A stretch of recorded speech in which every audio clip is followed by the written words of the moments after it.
investment story in AI is real, and it's going to be significant. Once again, AI CapEx plans are actually exceeding expectations. The market is pricing in some idea that you are going to get that broadening of the AI benefits. AI is a watershed event on the timeline of technology, and we believe that this flows through all 11 sectors. AI has the potential to be the biggest productivity enhancer for the global economy since electricity. This is Bloomberg Surveillance with Jonathan Ferro, Lisa Abramowicz, and Annmarie Hordern. Live from New York City this morning. Good morning, good morning. For our audience worldwide, Bloomberg Surveillance starts right now. Coming into Thursday, Jehu. Following the worst Fed day performance of the year so far, stocks bouncing back as earnings from Meta and Microsoft crush estimates. Ahead of one more read on the health of the Magnificent Seven. Apple and Amazon are coming up next. I think you framed it perfectly, the idea of Jehu. The Fed meeting took a backseat yesterday from tech earnings that blew it out of the water. When you look at the share price response, given the gains we've already seen this year, it tells you a lot. Given the fact that Microsoft already has performed with returns of some 20% so far this year, to see their shares absolutely surge and become a $4 trillion company, the second in the United States, gaining some $314 billion of implied market cap overnight like that, gives you a sense of the momentum behind the AI names. Jehu and tariffs, what tariffs? Ford, a $40 billion company complaining about tariffs. Microsoft, a $4 trillion company, absolutely crushing estimates. Rick Reader this week, markets aren't ignoring risk. They're pricing a system built to absorb it. You have on one side this idea of policy uncertainty, you have questions around inflation, and then you have the freight train that is technological advancement that seems to have no end in terms of profitability. And frankly, remember that Ripple moment when investors were worried about how much some of these companies were spending on advancing this technology? Now it seems like you cannot spend enough. Meta comes out and says, yes, we are accelerating our spending, and guess what? We're going to do it even more next year. But the cash engine is revving so wildly that people just embrace that and say, thank you, can I have another? So question, here's two. How relevant was the meeting yesterday for the Federal Reserve? How relevant will the meeting be on September 17th? You know, it depends on the economic data. And I think what yesterday did was very much focus us all on tomorrow. And I'd hate to jump the gun because there's a lot going on right now and a lot to parse through that already did happen. But the jobs report on Friday, tomorrow, is going to be incredibly important. If you start to see a ticking up in the unemployment rate, suddenly you have to wonder whether you can see this broadening out, this just incredible enthusiasm around AI spread to the rest of the universe, or whether you're looking at something that's kind of a secular theme overlaid on a lot of kind of lumps. And that, I think, is what people are looking at. Payrolls tomorrow morning, 8:30 Eastern Time. A sneak peek of the estimates so far. The median 104, the high 170, the lowest 0.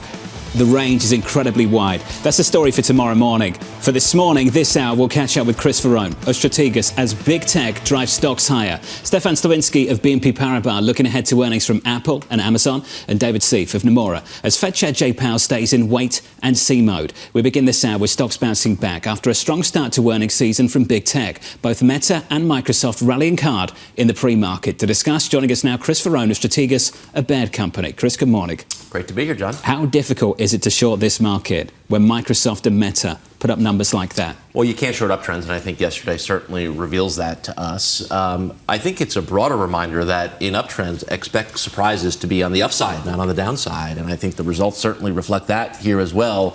You know, when you put it in context of the bigger picture, there's going to be a lot of attention. Oh, look, it's just these big stocks driving the whole market. But remember, equal weight S&P also made a new high this week. So I recognize the average stock might not be the leadership, but at least the average stock is still involved. The leadership is clearly still coming from the top of the tape, but equal weight S&P at new highs is not a bad thing. I mentioned Rick Reader of BlackRock. He put out a piece in the Financial Times earlier this week and talked about the resilience of the system, the economy, and financial markets in America. Can we just reflect on that, on where we are now compared to where we thought we might be just a few months ago?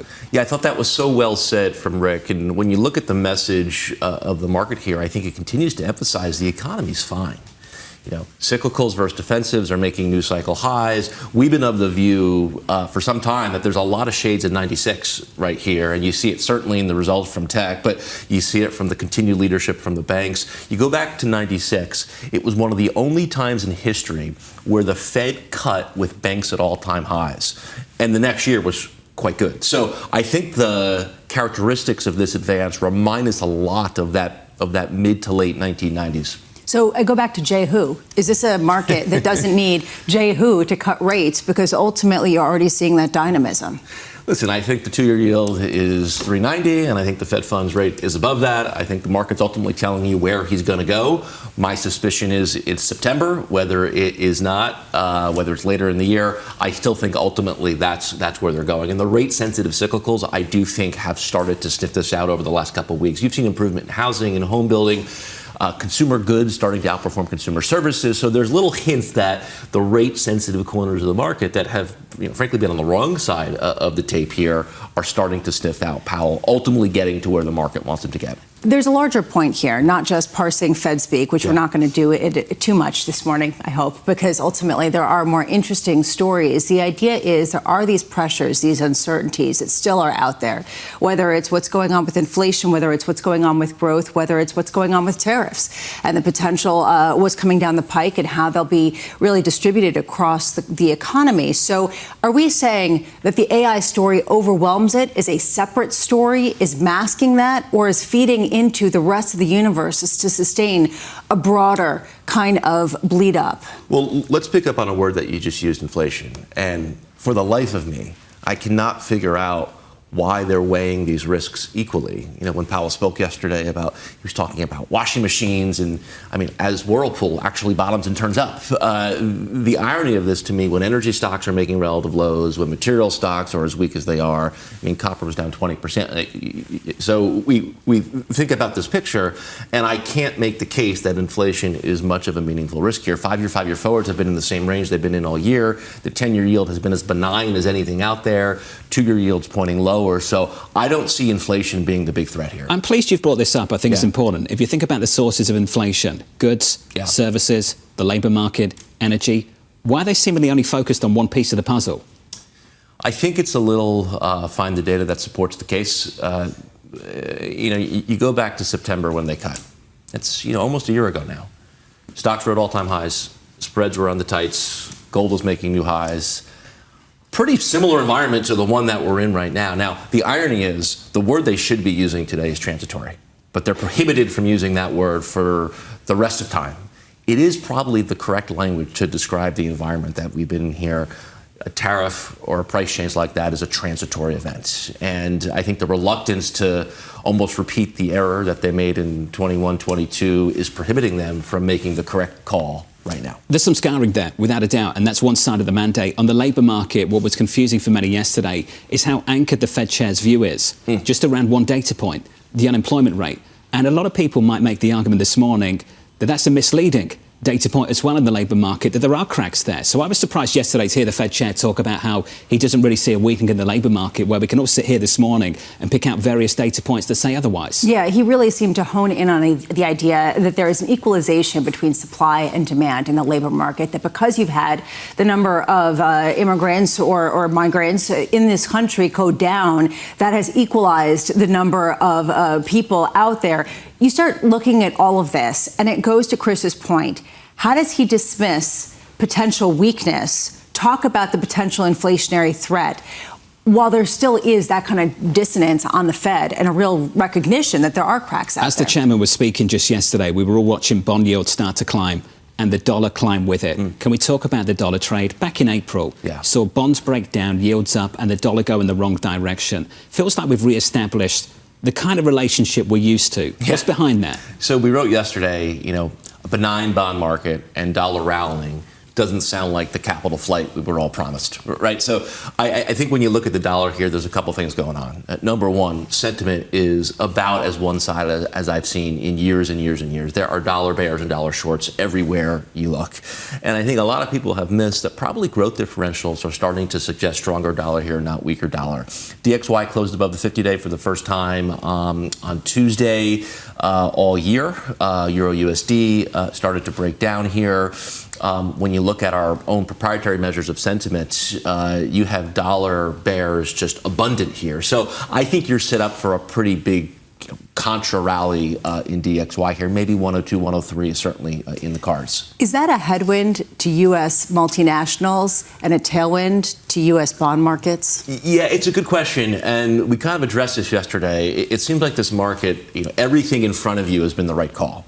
What could upset or disrupt that? And I do think maybe the new piece of information over the last week or two is this dollar starting to rally, and how does that impact groups like industrials and tech, which have carried the baton of leadership for much of the year? Now, certainly no evidence of that in last night's numbers, but I do think if we're thinking about what could change over the next 4, 5, 6 months into the back half of the year, that is certainly something I would be alert to. I do think it's notable. It does seem like gold is breaking down here, or at least attempting to break down. I mean, for everything that's gone on in the world from April forward, gold's made no progress. And again, below the 50-day moving average. Watch the 3250 level on gold. Underneath that, I think it becomes easier to make the case maybe you're going back to 29, 2850. How bullish are you then, given all of this, given the fact that it's a question of looking for leadership, not necessarily where are the cracks going to be? How much do you feel like this equity market has a lot of room to run? So it's not what I think. I think this business is about behaviorally training yourself to be on the right side of the trend. And when the trend is up, expect surprises to break in the direction of the trend. I think we saw that with the numbers yesterday. So not that things can't change or won't change, but I still expect higher prices from here. We started the year 67.50 on S&P target. I'm still in that camp. That may be too modest by the time that we get there.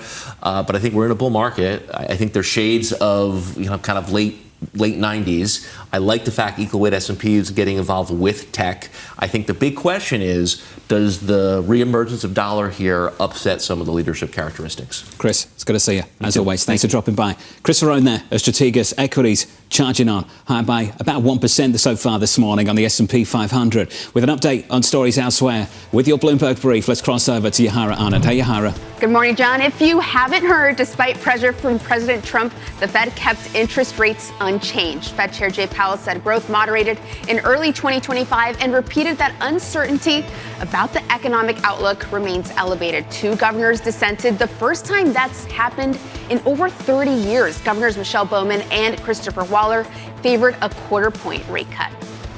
Meanwhile, Microsoft is set to become the second company in the world to reach a $4 trillion market cap. Shares are rising 8% in the pre-market after it reported better than expected growth in its cloud business, with its Azure unit posting a 39% rise in sales.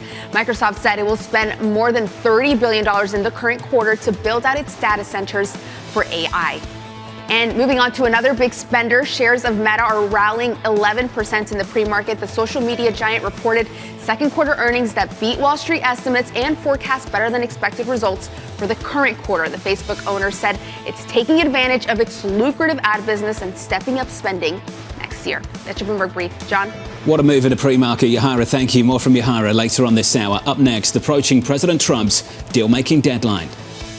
We made our deal with the European Union. The Japan deal is done. We're talking to India now. We'll see what happens. But you'll know at the end of this week. That conversation up next with Tobin Marcus of Wolfe Research, live from New York City this morning. Good morning.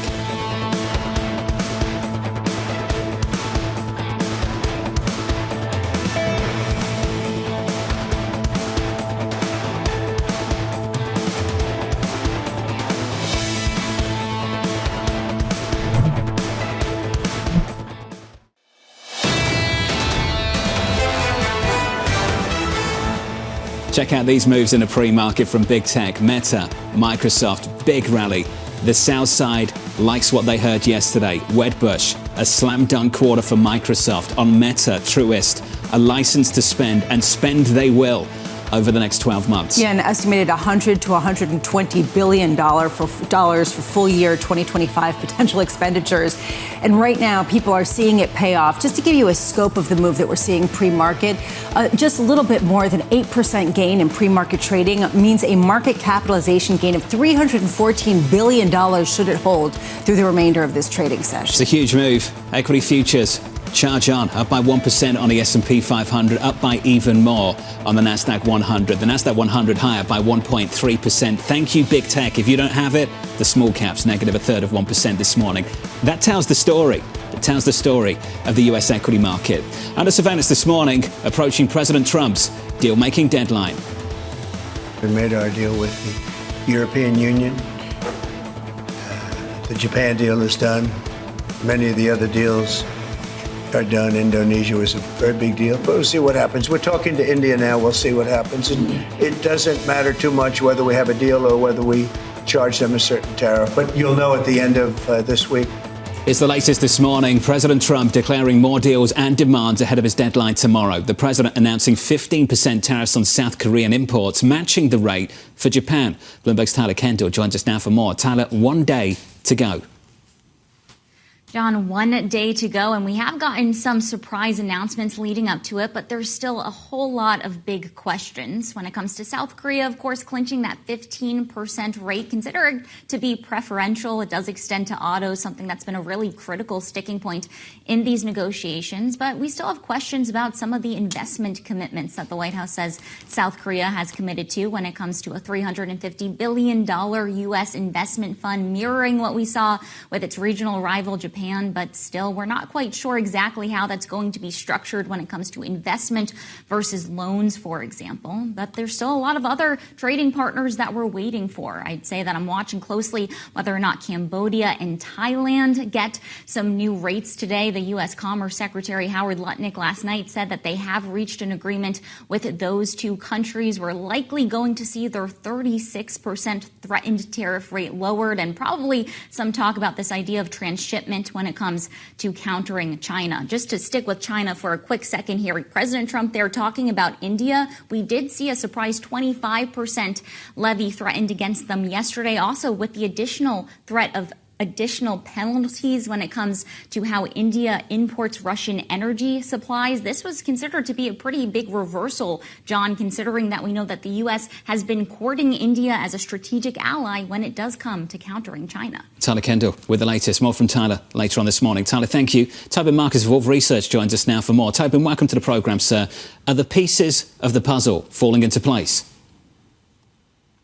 Trade deal earlier this week really settled the last major outstanding question. So I think even before this latest flurry of deals with clarity on the tariff rates for the EU, along with the previous deals on Japan, Vietnam, Indonesia, and the Philippines, in our view, that really landed the plane for the most part on what markets are looking at for this August 1st increase. We are seeing still a big tariff increase on August 1st. We're going to go up by about $80 billion in our latest numbers in terms of the reciprocal tariffs that are applicable. When all these new numbers phase in, they're lower than feared, lower than threatened, but still higher than current prevailing rates in every case that's been announced so far. On the reciprocal, that's partially offset by some sectoral relief. And then when we look a little further down the road, we have semis, we have pharma. Those are both potentially quite material with very large bases of goods to which they're applicable. So we're still in the ramp-up phase here. Tobin, let's talk about some of the agreements that we have in place. Lisa has talked about this. Tyler just mentioned it. For certain deals, they're blending in foreign policy objectives. See India yesterday. I just wonder what's your reaction to that and how you think this is going to play out going forward. Well, it's been clear since the campaign that President Trump really likes tariffs, not just as a revenue source, not just as a direct trade policy tool, but as a general purpose source of negotiating leverage for anything he wants countries to do. And we're seeing that, very clearly in the Brazilian case, to some extent across the board. I think that he is serious about using them to get countries to the table on whatever he wants to negotiate over. The resolution in the Brazilian case, I think, is a little bit unclear because it's not really at President Lula's power to do some of what President Trump is asking for in terms of the treatment of Bolsonaro within their political and legal system. But they did pull the punch a little bit on the breadth of those tariffs yesterday. So that's not as alarming of a situation for them, even in the interim. Tobin, at a certain point, there was a question about whether President Trump would force some of the trading partners to choose between the U.S. and between Russia and China. Do you feel like that really has been a theme through all of these talks? So it's certainly been an issue in the talks, particularly in Southeast Asia, where these big exporters obviously have deep commercial ties with China. We've seen this 40% transshipment rate announced for Vietnam. As Tyler indicated, I think it's fair to expect that we see something similar in the Thailand and Cambodia deals when they're rolled out. Still no details whatsoever about what that's how that's measured, what triggers that threshold. I assume it's going to be done based on some Chinese content threshold, but they've not put out any details yet. But, I think the coherent vision of the tariffs as a way to present a unified front against China and maximize pressure on them that's been articulated by Secretary Bessent looks a little bit different from how President Trump himself is directly approaching China, where we're in a fairly conciliatory mode vis-a-vis China. So, some elements of the tariffs that we're seeing rolled out do have that sort of China pressure strategy reflected in them. But at the same time, we are not really confronting China that aggressively directly when we look at stuff like the H-20 restrictions being rolled off. We see some certainty. We see some frameworks for deals, and a lot of people in markets have cheered that certainty. It is better than what we had over the past number of months of speculation. How much does that get disrupted? And frankly, how much market risk is there? Should the courts today overrule some of these tariffs and the IEEPA Act that was used to justify them? Yeah, so today we have oral arguments in front of the Court of Appeals for the Federal Circuit. They're not going to take any action today. I think the action is probably a month or two down the line, but we will get an indication of how they're leaning from the questions that we hear at oral arguments. I think in terms of the tariffs themselves, if they get struck down, they can be replicated. The president can use other authorities, Section 338 foremost among them, to recreate the same pattern of tariffs that he's been rolling out, just with a little bit less nimbleness. Those would take effect after 30 days, slightly different legal requirements. But I think he can basically get to the same endpoint. The question of what happens to the revenue that's collected between when these tariffs took effect and roughly end of year, which is when we think the Supreme Court's going to weigh in, that's an interesting question I think has been under-discussed. My expectation is that revenue will need to be rebated to the importers of record who paid those tariffs because they were collected unlawfully. And so even if we end up recreating the same prospective pattern of tariffs, that could be a really big wave of kind of accidental stimulus that we see in the first half of next year, along with the intentional stimulus from the big, beautiful bill. Among other things, if I were sitting in the FOMC, that is something I would be concerned about in terms of cutting early. So, Tobin, there's another obvious question to ask as well, and not just the monetary policy dimension, just the tariffs themselves. Given what you just said, if I don't fully understand the legal standing of the tariffs being implemented, why would I roll out the sectoral tariffs anytime soon, given that might be a tool available to me to respond if I had to? Well, so, the sectoral tariffs, of course, are under a different authority. So I think they are still proceeding with those. They want to get that kind of complementary piece of the puzzle settled. Those have turned out to be pretty broad. The focus has been on the country-by-country reciprocal tariffs, but the sectoral tariffs are a very large piece of the puzzle as well. So even if IEEPA does get struck down, ultimately, we'll have those sectoral tariffs remaining in place as they try to sort of rebuild the country-by-country specific rates. So I think that piece of the strategy makes sense. I do think that they're going to move forward within the next few weeks, likely on both semis and pharma, and we'll see what the details of those announcements look like. Tobin, appreciate your time, sir. Lots to get through. Tobin Marcus of Wolfe Research. This just coming. Here's a headline for you. EU wine and spirits to face a 15% US tariff in the interim. The negotiations continue on wine and spirits, according to the European Union. Yeah, so down the road, there could be an exemption from the tariffs on French wine.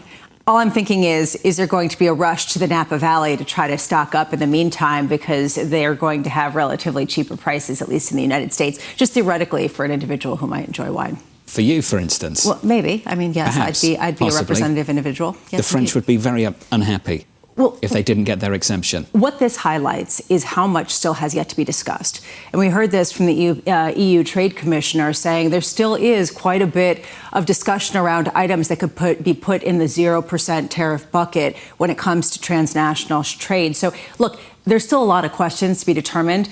And French wine, Spanish wine, Italian wine is very much front and center for a lot of us. Some issues are more important than others. That's the latest on trade. Up next, Stefan Slowinski of BNP Paribas as big tech earnings drive stocks higher. Plus, Danny Berger with your morning movers as Ford warns of a big tariff hit. That stock is down by close to 2%. From New York, this is Bloomberg.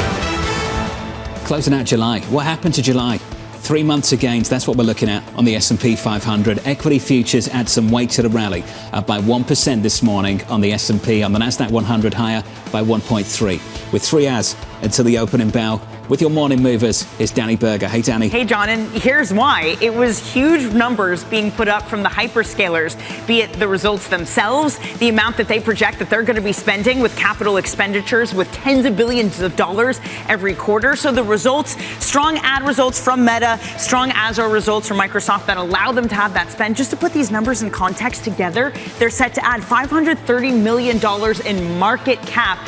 That alone would be the 17th biggest company in the S&P 500, putting it right above Netflix. Microsoft set to hit $4 trillion. But it was a split screen of companies that did well because of AI and those that are being hurt by tariffs. Ford among them. A $2 billion hit is what they estimate for the year because of tariffs. Tom Narayan, though, of RBC, pointing out it's not just that. It's things like expiring EV tax credits, weakness in Europe, and some warranty issues they've had. So those shares down 1 3/4%. And not all tech was created equal. Qualcomm also falling 6%. It was disappointment in the weak guide for what it looks like to be their phone market. Of course, one of their biggest businesses is supplying chips to smartphones. They also have an expiring or potentially expiring relationship with Apple as they move in-house for their chips, John. Danny, thank you. Appreciate the update. More from Danny in the next hour and more on big tech in just a moment. On our radar this morning, Fed Chair Jay Powell shrugging off pressure from President Donald Trump, holding rates steady and saying the full impact of tariffs on the economy is still unknown. Powell saying no decision has been made on a September rate cut. And what you saw is Fed funds future price out just a touch the chance of a rate cut in September. The commentary was pretty uniform.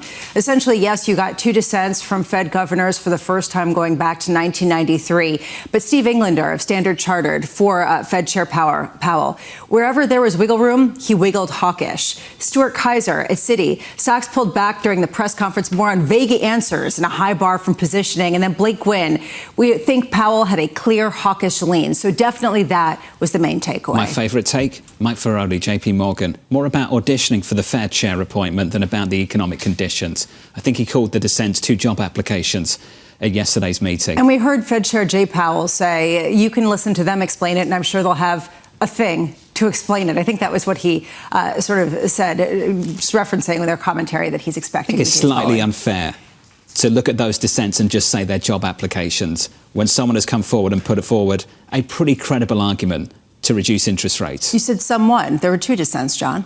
I meant Governor Waller. Yes, indeed. I'd like to know more from Governor Bowman in the coming weeks about how she's thinking about the situation, given her other views at the end of last year in the other direction.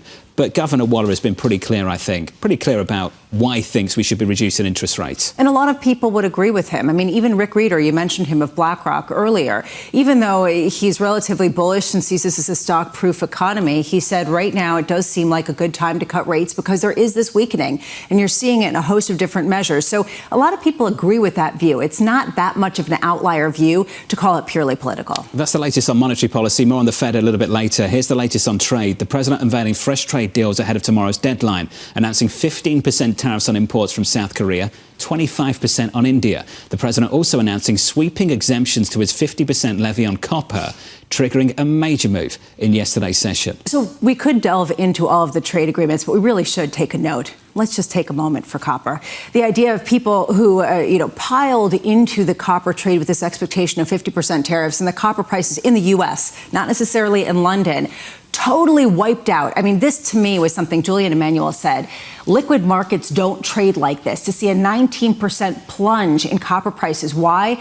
Because essentially he's exempting the main product from copper that is used. So kind of not really relevant anymore for a lot of what gets used in production. There was some miners getting very excited as well. It wasn't just the commodity. Some miners here in the US getting very excited about the prospects of them being the only game in town. Yeah, Freeport-McMoRan shares really followed the sentiment shift in real time, and it was sort of the rise and the fall of the emotional roller coaster that has been 2025. That's the latest on copper. That emotional roller coaster continues. For Nvidia as well, apparently. Authorities in China summoning Nvidia over alleged security equity risk related to its H20 chips, the move clouding the outlook for the business in the country following CEO Jensen Huang's visit with senior officials in Beijing just earlier this month. Yeah, it's sort of, we're going to have to wait the 2 years to get NVIDIA earnings. But in the meantime, we do have this sense of the liabilities of being brought so close to President Trump and being an American company in China. We keep seeing that again and again.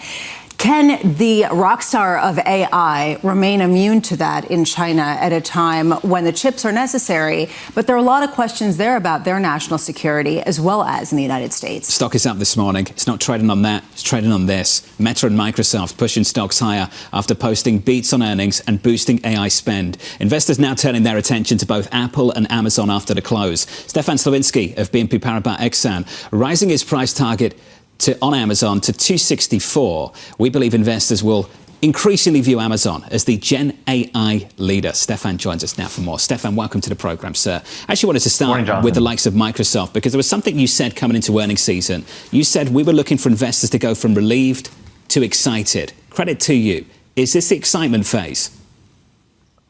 Morning, Jonathan. Yeah, I think we're starting to see that on Microsoft. Obviously, the stock had a really good run after the relief of the March quarter print. Today, we're starting to get more excitement. So when investors see this type of revenue growth acceleration at scale, they're really wowed. And to be fair, Meta is showing that today as well. So Microsoft is a $300 billion run rate company on the top line. Growth just accelerated from 15% in their fiscal Q3 to 17% in their fiscal Q4. And obviously, all the talk was about Azure accelerating from 35% to 39% growth. And that's about an $85 billion run rate business. So, yeah, I think we're going to start seeing investors getting more excited about Microsoft. Stefan, can you spend some time with us just explaining where their acceleration is coming from, what's behind it, and whether it's just even more incentive to keep on spending? I think the interesting thing here is it's not about AI, or it's not all about AI. So when you look at Microsoft's comments last night, they said the beat or the outperformance came from their core cloud business. That's boring things like Nestle moving their SAP systems to the cloud. AI was in line with their expectations. Same thing on Meta last night with their strengths. AI is helping at the margin, but it's really the core business. Gen AI is not really contributing a lot just yet.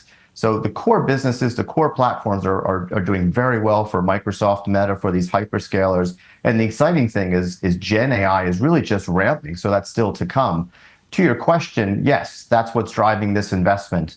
When you look at Microsoft, Amazon, Google, and Meta, CapEx is set to go from $150 billion in 2023 to, we think, over $420 billion next year in 2026. So that spend is accelerated, and the AI acceleration theme continues. Wait, hold on a second, Stefan. Can you repeat that? Because I don't think I wrapped my head around those numbers. $420 billion in CapEx next year for one company. Is that what I just heard you say? That's for those four hyperscalers. For the four So that's Microsoft, Amazon, and Google. That's a little bit better. And Meta together. Okay, so right now we're looking at something, a conservative estimate by our own Dan Curtis here at Bloomberg of something like $330 billion of CapEx in 2025. This level of spending and the fact that they continue to gain share raises a question, where is this money being felt in the economy? Is it being felt in the efficiency by, just the rank and file S&P 500 companies? Is it coming in an inflationary boost somewhere down the line? Do you get a sense of what this is doing economically? Well, of course, the main beneficiaries, as you just mentioned previously, are going to be those providers. So one of the shifts that the hyperscalers are talking about is shifting to spending on the kit rather than the shell. There's been a lot of data center build over the last couple of years, building out those buildings. That'll continue, but they're actually shifting the spend more towards the chips themselves, the networking equipment themselves. That has a benefit in the sense it converts into revenue much quicker. The downside is it also converts into depreciation much quicker. One of the things we've been doing is writing about increased depreciation, increased OPEX with all this CapEx spend. That's what we're seeing at Meta. Meta's guidance basically is for EPS growth to collapse next year to near 0% as margins come down 500 basis points. Microsoft and Amazon are taking steps to alleviate the OPEX pressure. We think we should continue to see 15 to 20% earnings growth from those companies. So we're starting to see the moment of truth where a lot of that spend is going to come through and hit the P&L. For now, it's the data center providers, the chip providers, of course, who are benefiting from that spend. Are these buyers price insensitive? And I'm talking about how much NVIDIA can raise prices of their chips and just have these hyperscalers absorb it with no consequence, at least for now, because of the hopes and dreams around AI. Yeah, I think so, in the sense that when we look at what a company like Meta is spending to hire AI talent, when we look at the spending on the infrastructure build out itself, these companies think that the winners will be those that have the talent, those that have the data, and those that have the capacity. And so they're willing to spend whatever it takes on those three things in order to reach that magical artificial general intelligence first. In Microsoft's instance, they have $380 billion of committed backlog. So Microsoft is essentially saying, look, we already have this commitment. We're not building this infrastructure hoping that we can use it. We know we're going to use it. We need to build that infrastructure because the demand is already there. Stefan, just before you go, we've talked in general terms about the opportunity for these stocks. What's special about Amazon as we look for those numbers after the bell? Yeah, so the pressure's on Amazon right now. Obviously, Microsoft and Google saw cloud acceleration. Google and Meta saw advertising acceleration. So the pressure's on Amazon to deliver. All eyes are going to be on that Amazon Web Services growth. Consensus was around 17%, so was the buy side. We think maybe that nudges up to around 18% growth after Microsoft's strong quarter. We need to see that, or else Amazon Web Services is going to be looking like it's losing more share to Microsoft Azure. Overall, Amazon should see revenue growth accelerate as AWS and advertising become bigger. And that should also help their margins as well, because those are the two higher margin businesses. And then finally, Oracle and Microsoft have been dominating the narrative around AI infrastructure, AI monetization. We think as we head into the second half of this year, Amazon joins that story, if you will, as AI capacity comes online, as their Anthropic relationship begins to ramp, and as their Trainium 3 chips ramp as well. Stefan, appreciate your time, sir. Thank you. Stefan Slowinski there of BNP Paribas Exane. I think these are the numbers you're after. This came from Luke Cower. He was quoting Neil Dutta of Renmac just yesterday. So far this year, AI CapEx, which we define as information processing equipment plus software, has added more to GDP growth than consumer spending. This is the reason why so many of these other uncertainties haven't been as relevant. And that's the reason why people are getting so excited about the U.S. exceptionalism story. I will just say a note for Amazon after the bell. I want to see how they're using AI to remove some of the advertised suggestions when I search for something and actually give me what I want. Is that your personal complaint? I'm just telling you that this is something I personally would desire, yes. There you go, Mr. Bezos and Mr. Jassy. Stock is higher in the pre-market by something like 3%. Let's give you an update on stories elsewhere this morning with your Bloomberg Brief. Here's Yahara. Hey, Yahara. Hi, John. The U.S. reached a trade agreement with South Korea that will impose a 15% tariff on imports, including cars. It also sets up a major investment in American energy and shipbuilding.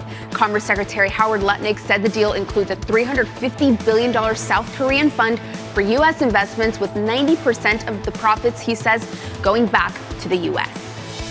Meanwhile, Ford shares are falling 1 3/4% in the pre-market. The company did report better than expected second quarter revenue, but warned earnings will see a sharp drop this year by as much as 36%. That's in large part due to a net tariff impact of $2 billion, about $500 million more than the company previously thought. And President Trump and JPMorgan CEO Jamie Dimon have started to meet in person after years of mixed public remarks between the two. Sources telling us here at Bloomberg the pair resumed talks back in June. And just last week, Trump and Dimon spoke in private at the White House, where they discussed a range of topics, including the Fed and economy. That's your Bloomberg Brief. John? Hey, Yahara, thank you. More from Yahara in about 30 minutes. Up next, double dissent.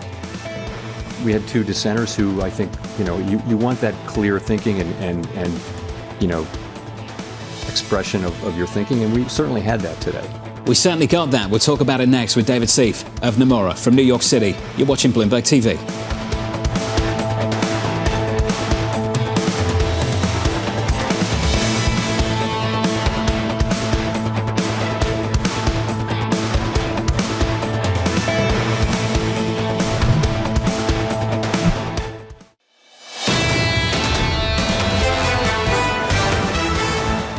The rally resumes. Equity futures higher by 1% on the S&P 500. Thank you, Meta. Thank you, Microsoft. The Nasdaq higher by 1.3%. Out of surveillance this morning, double descent. On the dissents, what you want from everybody and also from a dissenter is a clear explanation of what your thinking is and what are the arguments you're making. And we had that today. We had two dissenters who I think, you want that clear thinking and expression of your thinking, and we certainly had that today. Here's the latest this morning. The Fed holding rates steady, prompting the first double descent from Fed governors in more than 30 years. David Seif of Nomura writing the following. The apparent increased willingness of Fed governors to dissent does signal that if Powell's replacement as chair is significantly more dovish than the bulk of the FOMC, it could bring an end to what has been decades of de facto Fed dictatorship by the chair. David joins us now for more. David, good morning. Good morning. How are you? I'm very well. Thank you, sir. Dissents make headlines. Do they make a difference? Well, they don't make a difference in the short run, we don't think. Powell was pretty clear. He was very gracious to Governors Waller and Bowman, talking about what a great meeting it was. But he did not seem to accommodate their views at all. But what it does probably make a difference, too, is what's going to happen in the post-Powell era, which is no more than about 10 months away. If governors are now more willing to dissent than before, we may be ending the so-called dictatorship of the Fed that has been going on for many decades and is a very different model where you really have to count the votes and try to figure out at the end of every year which presidents, regional Fed presidents, are rotating off, who's rotating on. This has been a very academic exercise for decades because at the end of the day, what the chair wants, the chair has gotten. That may not be the case, especially if Powell's replacement is not in line with where the bulk of the committee is. So markets will want to know, investors too, does it make the committee more hawkish, more dovish, more volatile? Which one? Well, I think that we really do need to see how the 12 members, the entirety of the FOMC is. And so I think that if the chair is more dovish, maybe the committee gives a little bit of deference at first, but it would be one thing for the new chair to want to cut a couple extra times, 25 bips each, more than the rest of the committee. But to try to cut a couple of percentage points more than the committee wants, I think that's where we'll really see the committee, the rest of the committee probably harden a little bit if we get to that point. Let's split the difference and talk about 100 basis points of rate cuts next year, which seems to be more in the offing for people if there is a sort of more dovish Fed that is a Fed chair that is appointed next year. You've been saying that there will only be one rate cut this year. Looks like the market's kind of coming your way slowly. I'm just wondering, do you think that raises the prospect of a greater number of cuts next year? Well, our thought is that we're really not that far away from neutral. And so our thought is that there'll be two rate cuts next year, and that would be it. Now, that's, of course, assuming that the committee stays generally the way it has been. Presumably, especially if Powell stays in his governorship, President Trump's only going to have a single seat that he's able to fill. So it would still be 9 non-Trump appointees on the FOMC. I think that probably is enough to keep it from being all that much more than that. I could easily see some of the names that have been floated for Fed chair, all of whom are serious economists, being able to finagle an extra cut or two out of it. But I don't think that whoever it is going to have the ability to simply roll over the rest of the committee and get hundreds of basis points of cuts. Is this a good thing or a bad thing? Does this actually lead to less credibility of Fed decisions in the minds of markets, or does it lead to more? I think that the dynamic has actually so far been fairly healthy. That could change, but right now what you're really seeing is the president has been saying what he wants, the Fed has been acting like an independent institution, and ultimately it hasn't changed markets' expectations all that much. You haven't seen inflation expectations become unanchored or anything like that. So I do think it's a little bit of a scary situation, so to speak. This could go wrong. But as of now, the back and forth between the Fed and the president, I think, has shown sort of how strong these institutions both are, and so far not been such a bad thing. You've talked about the division between the institution and the White House. Let's talk about the division inside the Federal Reserve on the committee right now.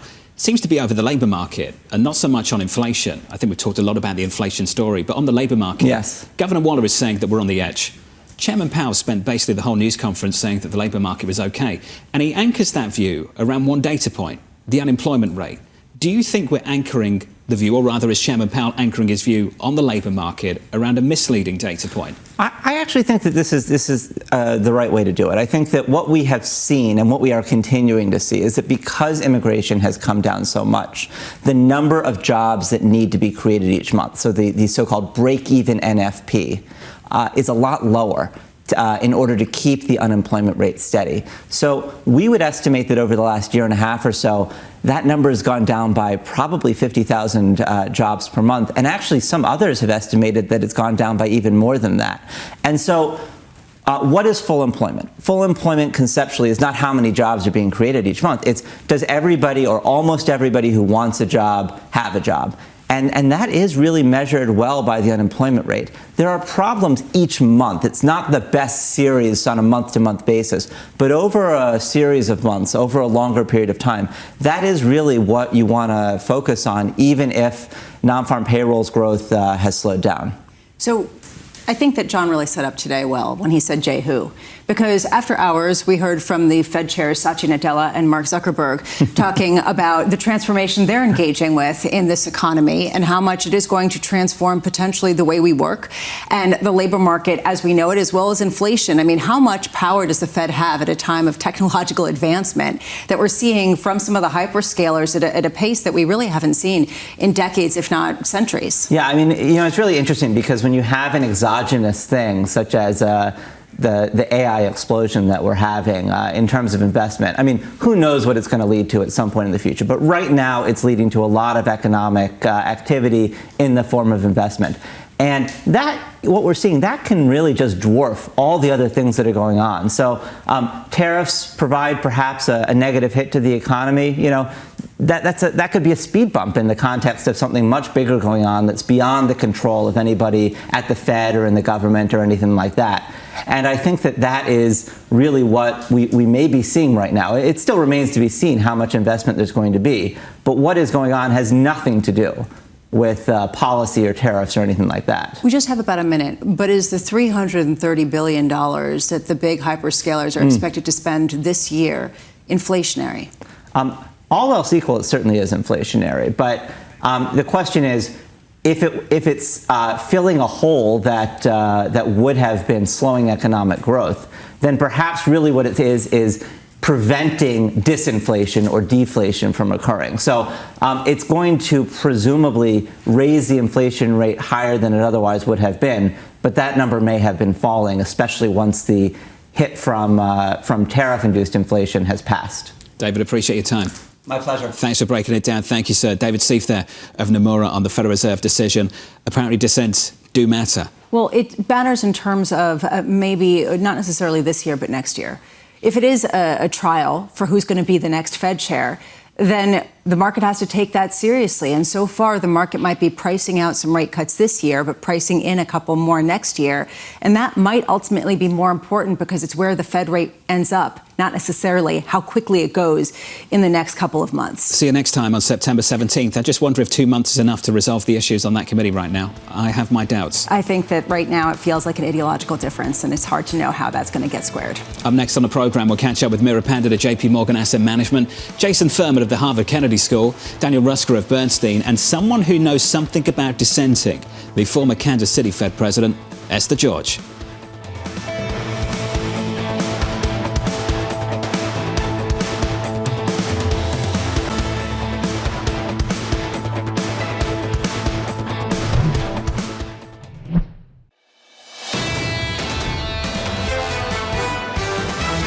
The Federal Open Market Committee decided to leave our policy interest rate unchanged. We believe that the current stance of monetary policy leaves us well positioned to respond in a timely way to potential economic developments. They have to wait because they're not really sure what's going to happen to the economy. You still have an inflation problem, and I think the Fed is not still appreciating that enough. We're all expecting some level of stagflation in the second half of the year, but we don't know the magnitude or shape of it. This is going to be like the last, quiet meeting. I think when we get to September, it's going to be a much different ballgame. This is Bloomberg Surveillance with Jonathan Ferro, Lisa Abramowicz, and Annmarie Hordern. Can we just have a quiet summer? Heading towards a third month of gains on the S&P 500, closing out July like this. Equity futures on the S&P 500 charging higher, pushing higher by 0.9%. On the Nasdaq, up by 1.3%. Thank you, Meta. Thank you, Microsoft. Those earnings after the bell yesterday, absolutely knocking it out of the park. Meta up 12%, Microsoft up by close to 9%. No is the answer to your question of can we have a quiet summer? And the answer is it's the trifecta. You have policy certainty coming down the pike. You have this question around economic data coming in stronger than expected. And you have the economy that is big tech, absolutely powering a massive technological shift to the tune of $4 trillion companies now in the United States if these moves hold, and Microsoft at a time where it seems like they cannot spend enough when it comes to AI investment, and this market is ready to reward them for that. Those two names, Meta, Microsoft, about $5.5 trillion of market cap. Just those two names, 10% of the index. It's very difficult to fight this market when names like that put up numbers like that. Yeah, and today we have $8.7 trillion of market cap that will be reporting earnings. It is the busiest day for earnings of the season at a time where, again, it seems like these companies have incredibly high expectations. The bar has been set very high, and they managed to just hurdle over them and then some with the promise of more to come. It raises a question of how much that move, that secular shift, is overwhelming the noise of absolutely everything else. Said it a few times in the last hour. Jay, who? Just how relevant is the Federal Reserve in the face of what we're seeing play out this morning? What we're seeing is the relevance play out in small caps, and that really has been the direct move. If you do see a Fed that remains on hold, some of the smaller companies are going to really have a harder time because they have been expecting, and we've seen gains on the heels of the expectations for rate cuts. Question is, if the economy is solid, great. If this is a political disagreement that ends up in a too late Fed, as President Trump was talking about, that does lead to some potential problems. But right now, anyone who is bearish on this economy has just gotten blown up, so you can't really find too many of them on the street right now. The week isn't over yet. After the bell, we'll hear from Apple, we'll hear from Amazon later on this morning.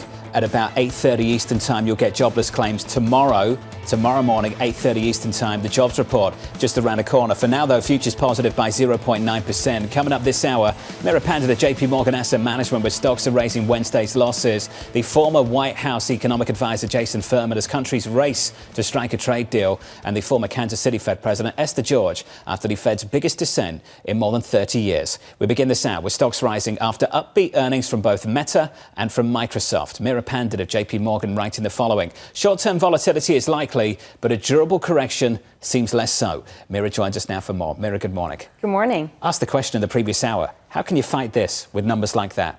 It's very difficult because you have the profits backing up the equity market story here, and you also have a broader equity market overall, which helps further support the rally. So yes, you have the Mag 7s supposed to contribute about 2/3 of overall profit growth. But then if you look at what's driving markets, the Mag 7 are driving about 1/3 of overall market action. So that's healthy in our view to see that markets are still benefiting from a lot of different catalysts here, but you still have that anchor when it comes to the Mag 7 and technology to help lift the tides a bit. Do you think it reduces the relevance of the Federal Reserve? So I think that there are times in history where the economic data demands that the Fed acts. This, to me, is not one of those times. There is a credible case for the Fed to cut. There's a credible case for the Fed to keep right where they are. Ultimately, the economic engine is always going to be corporate America. The Fed is also going to try to create some of those bumpers and guardrails for the overall economy. So I don't think it renders the Fed irrelevant.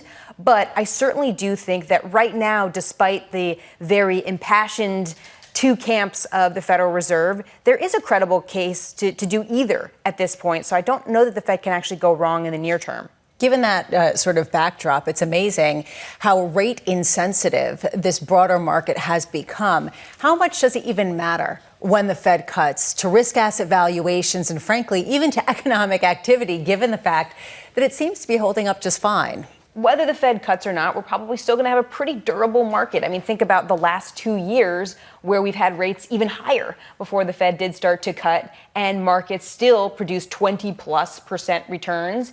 And at that point, the Mag 7 did contribute about 2/3 of those overall returns. So the fact that you're still having the Mag 7 hanging in there, you're having more participation from other areas of the market. CapEx seems completely undeterred, does mean that whether the Fed cuts or not, we can still have a pretty successful market potentially. It feels like people can't get more bullish this morning. I really can't find anybody who is negative, particularly after seeing those earnings from Microsoft and Meta.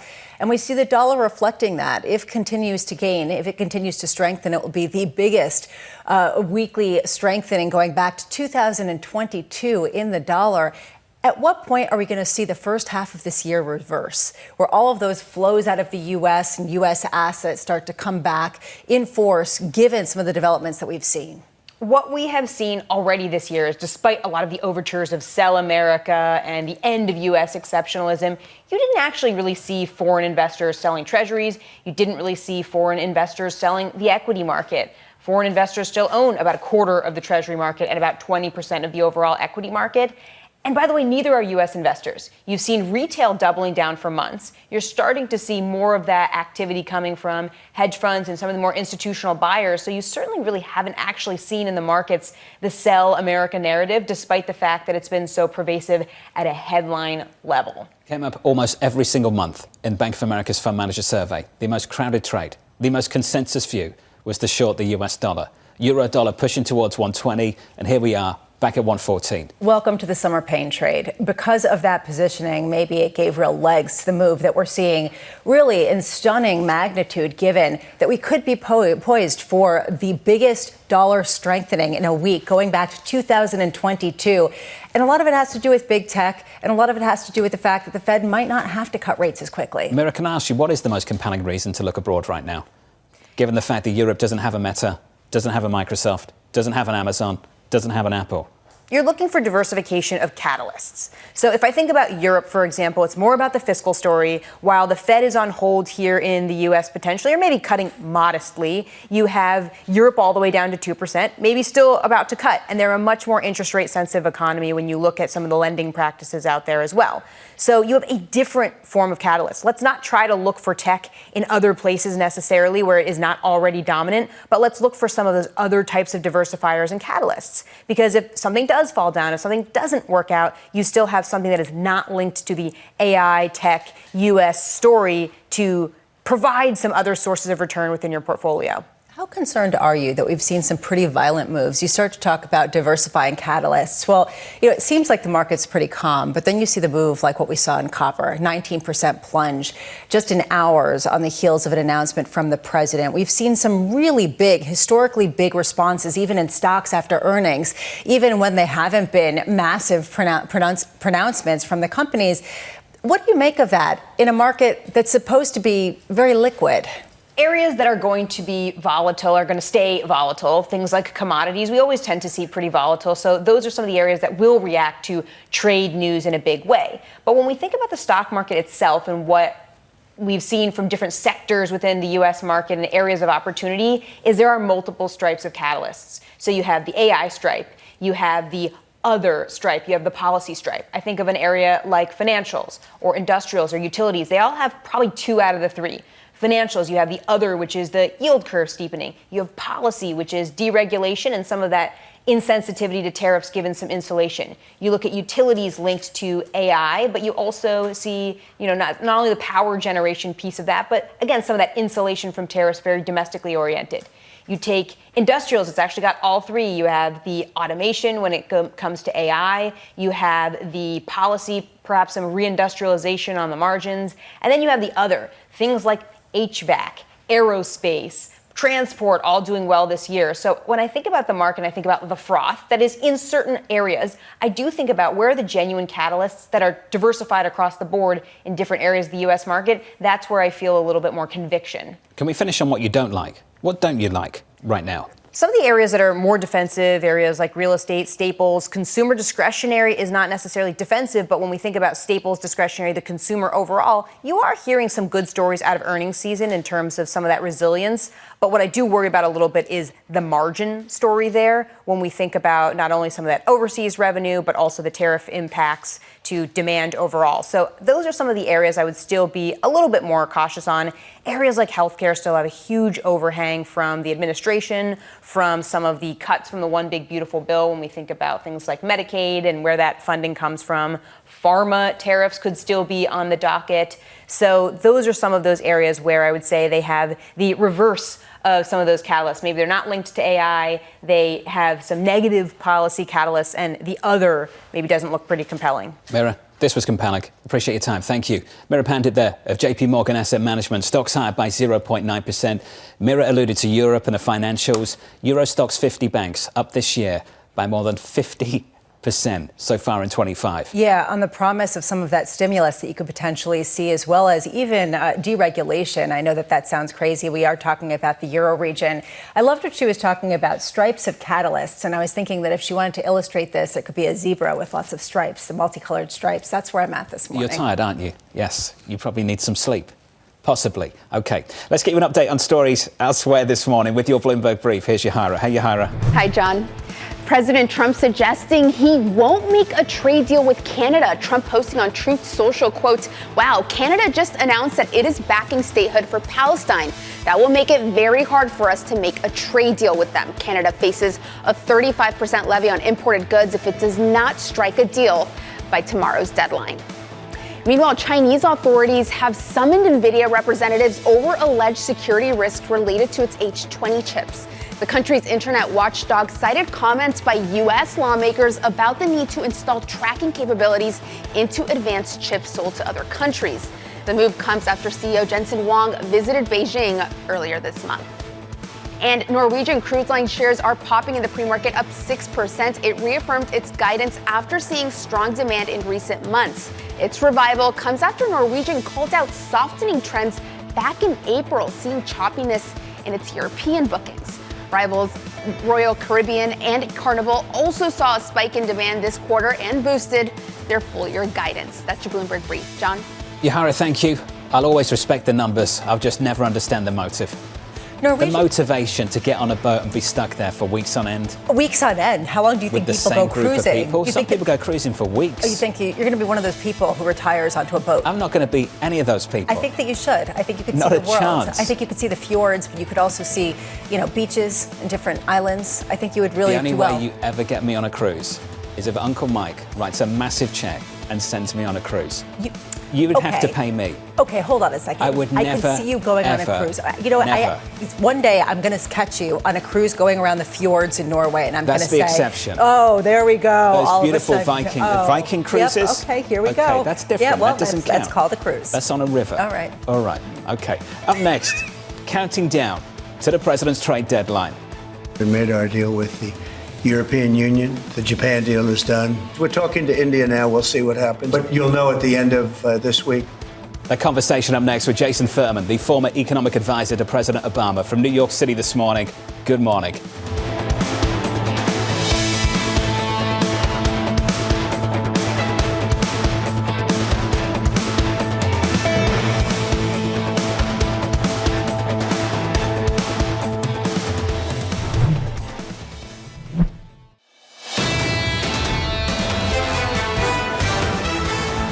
For a moment, things were a little too quiet. The president has this to say on the Federal Reserve decision in the last 24 hours. Jerome Too Late Powell has done it again. He's too late and actually too angry, too stupid, too political to have the job of Fed chair. He's costing our country trillions of dollars. I thought it was notable that yesterday we didn't see a Truth Social from President Trump on Jay Powell. Here he is. Here's a question that I have. Is this actually a relief to people? Because, yes, he is responding. Put another way, Too Late is a total loser and our country is paying the price. He doesn't say fire him. And that actually might be taken as a relief, and that's where the bar is this morning. I want to repeat something Meera Pandit said and others have said too. There are credible arguments to cut interest rates right now. There are credible arguments to wait. I think the chairman at the moment is navigating this situation really quite well. I think he did a decent job yesterday of navigating the dissent and has done a pretty decent job of navigating what is increasingly a very difficult situation with the White House. Yeah, the markets seem to really have endorsed Fed Chair Jay Powell. And frankly, even though we did get 2 dissents, this was a meeting that really skewed hawkish. And it seems like the bulk of the committee, the rest of the others, do support what Jay Powell is doing. So it doesn't seem like this is necessarily at a level that is really raising the ire of people in markets. Take a beat. We'll get some more data, 2 more CPI reports, 2 more payrolls reports, and get back together again on September 17th to make another decision. Equities at the moment on the S&P 500 doing okay, positive by 0.9%. On the Nasdaq, up by 1.3. Big tech having a major part to play so far this morning. Under surveillance this morning, counting down to the president's trade deadline. We made our deal with the European Union. The Japan deal is done. Many of the other deals are done. Indonesia was a very big deal, but we'll see what happens. We're talking to India now. We'll see what happens. And it doesn't matter too much whether we have a deal or whether we charge them a certain tariff. But you'll know at the end of this week. It's the latest this morning. President Donald Trump announcing new tariff deals and demands before his deadline tomorrow. The president revealing 15% tariffs on South Korean imports, matching the rate for Japan. Joining us now from the nation's capital, Bloomberg's Tyler Kendall. Tyler, just briefly describe what the next 24 hours is going to look like. Yeah, hey, John. Well, we're still waiting on a few announcements from some pretty crucial trading partners, so perhaps we'll get some sort of movement there. I'll point out that President Trump is expected to have a phone call later on this morning with Mexico's President Sheinbaum, and it's been sort of ironic, I think, because Mexico and Canada, too, which we're also waiting for some sort of announcement from, they were tariffed months before these other trading partners, yet they still haven't been able to reach an agreement. A person familiar does tell Bloomberg News that the negotiations with Mexico have now reached the level where the decisions need to be made on the leader level, perhaps showing us some movement in the right direction. But we still know that there are an array of different issues that this White House is looking for when it comes to Mexico in particular.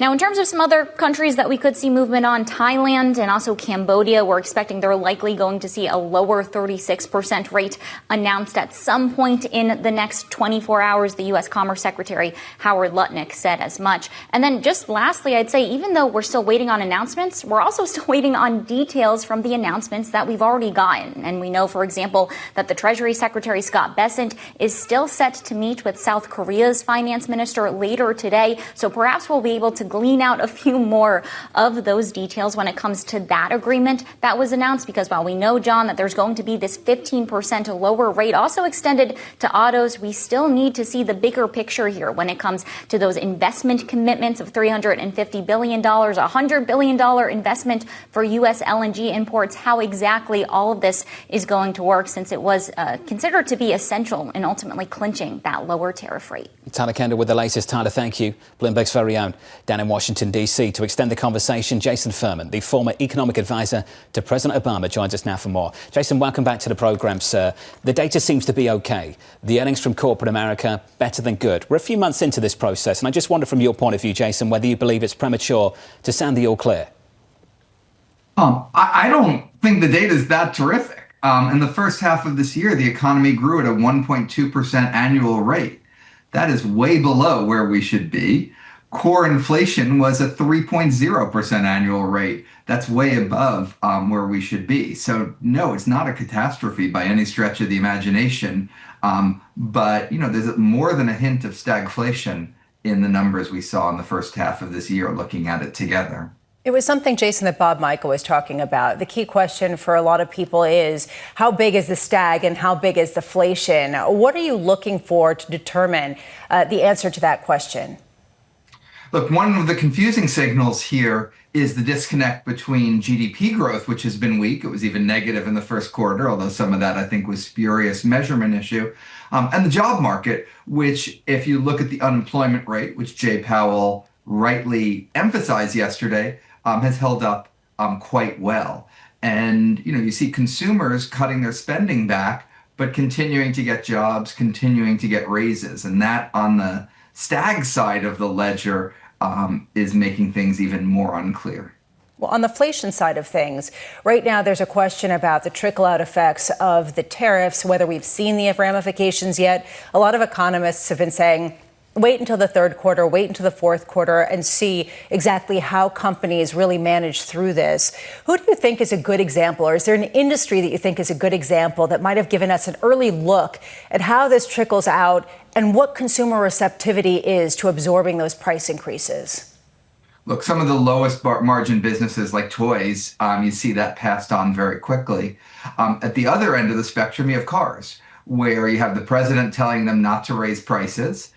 Their prices are very visible. They've been reluctant to do it, but it's not like General Motors is going to continue to sell cars at a loss indefinitely. They're eventually going to have to raise those prices.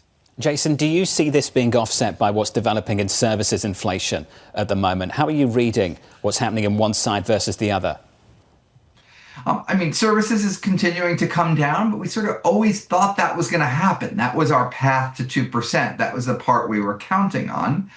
The problem is that the goods deflation has reversed, and now we have goods inflation again. And so one of those I take for granted. It doesn't seem to me like the news. The other one, the goods side, that's the unpleasant surprise here. Now, the idea that it's transitory is not at all crazy. I think there's even a very good chance it's true. But if you're the Fed, do you want to bet everything on a very good chance when you're definitely not sure? With that in mind, do you think 2 months of data is enough data to draw any conclusions before you make a decision? You always think that 2 months from now, everything's going to be clear. And then 2 months from now, everything is still muddy. So it's going to be muddy 2 months from now. They're going to be getting conflicting data. But yeah, maybe it'll be a tiny bit clearer than it is now. I keep going back to the way that John opened the show, which was J-Who. And it raises the question implicitly about how relevant the Fed is at a time of massive technological explosion. And we're seeing that in the tech earnings. How much does the advancement, the investment coming from some of the tech giants in the United States overwhelm some of this discussion and certainly overwhelm the negative consequences from the tariffs that a lot of people had expected? It depends what you're talking about. If you're talking about the stock market, yeah, a lot of what's going on in the numerator, which is earnings, rather than the denominator, the discount rate, is what matters right now. If you're talking about GDP, we're not seeing a lot of tech, at least in the supply side. Frankly, we're actually seeing it more on the demand side right now. And so if anything, it might be inflationary up front. Productivity growth is basically right on the track we thought it would be prior to the pandemic. So tech is helping the stock market quite a lot. I'm optimistic and hopeful it'll help GDP, but right now it is not having any real material impact there. Jason, that's a strong final point. We'll leave it there. Thank you, sir. Jason Furman there of the Harvard Kennedy School. When I say J-Who, I imagine Jay himself probably likes it that way. He'd probably prefer that we weren't talking about him as much as we are. You mean rather than having the president next to you saying, I'd prefer if you lower rates and slapping him on the back? Prefer that he talked about Zuckerberg exactly. and Nadella after yesterday. That is the ultimate goal. He wants to remain in the background because they don't have the clarity, as does none of us, as do none of us, right? So the point is, how does he not remain the story so that he can just take a passive view on exactly how things can progress? The relevance of Fed policy right now, I think, is also a question, given some of these other drivers of the economy. You've got the economic story and the market story. And in the economic story, you've got a good story and a services story, two very different stories, which is why Ford versus Microsoft I find absolutely amazing. Ford is really relevant for the goods economy, but when you're 7 basis points to the S&P 500, you're not as relevant as Microsoft, which is about 7 percentage points. It's a major difference between the two. Yeah, but everyone has a car. Most people in this country have a car. So all of a sudden it becomes very relevant for popular opinion and for the general belief in the economy. Futures positive at the moment, up by 0.9% on the S&P. Up next, Daniel Roeska of Bernstein with Ford becoming the latest company warning of major tariff impacts. Plus, Danny Berger with your morning movers. CBS boosting its outlook. That stock higher by close to 8%.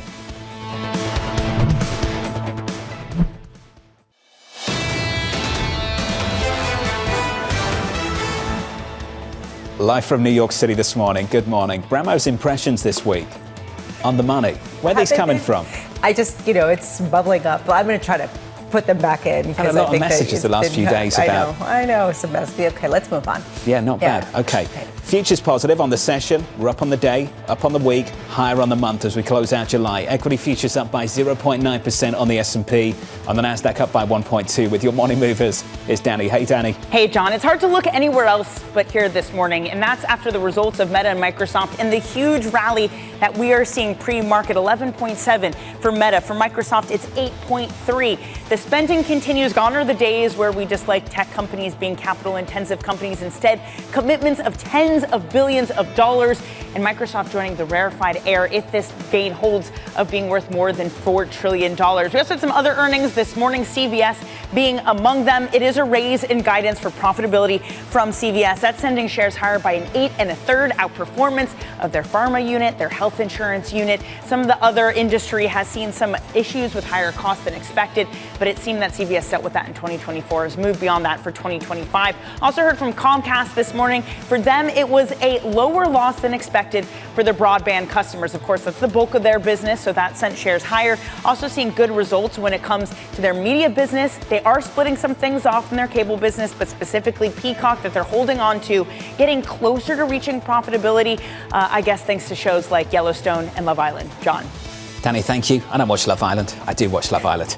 Danny, thank you. Would you like to share some impressions of it? The UK version, I've got no impressions. Okay. I wouldn't like to do that to my fellow Brits. Oh. That would be unfair. Oh, yeah, I'm sure you'd never do that at home.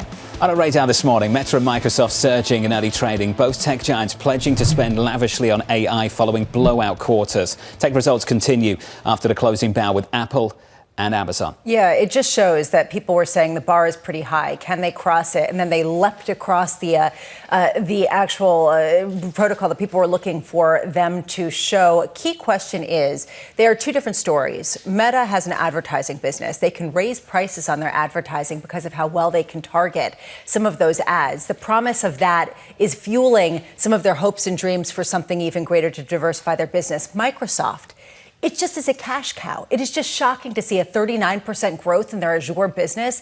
And so that's the reason why people are cheering some $330 billion of expected spend for the hyperscalers just this year alone.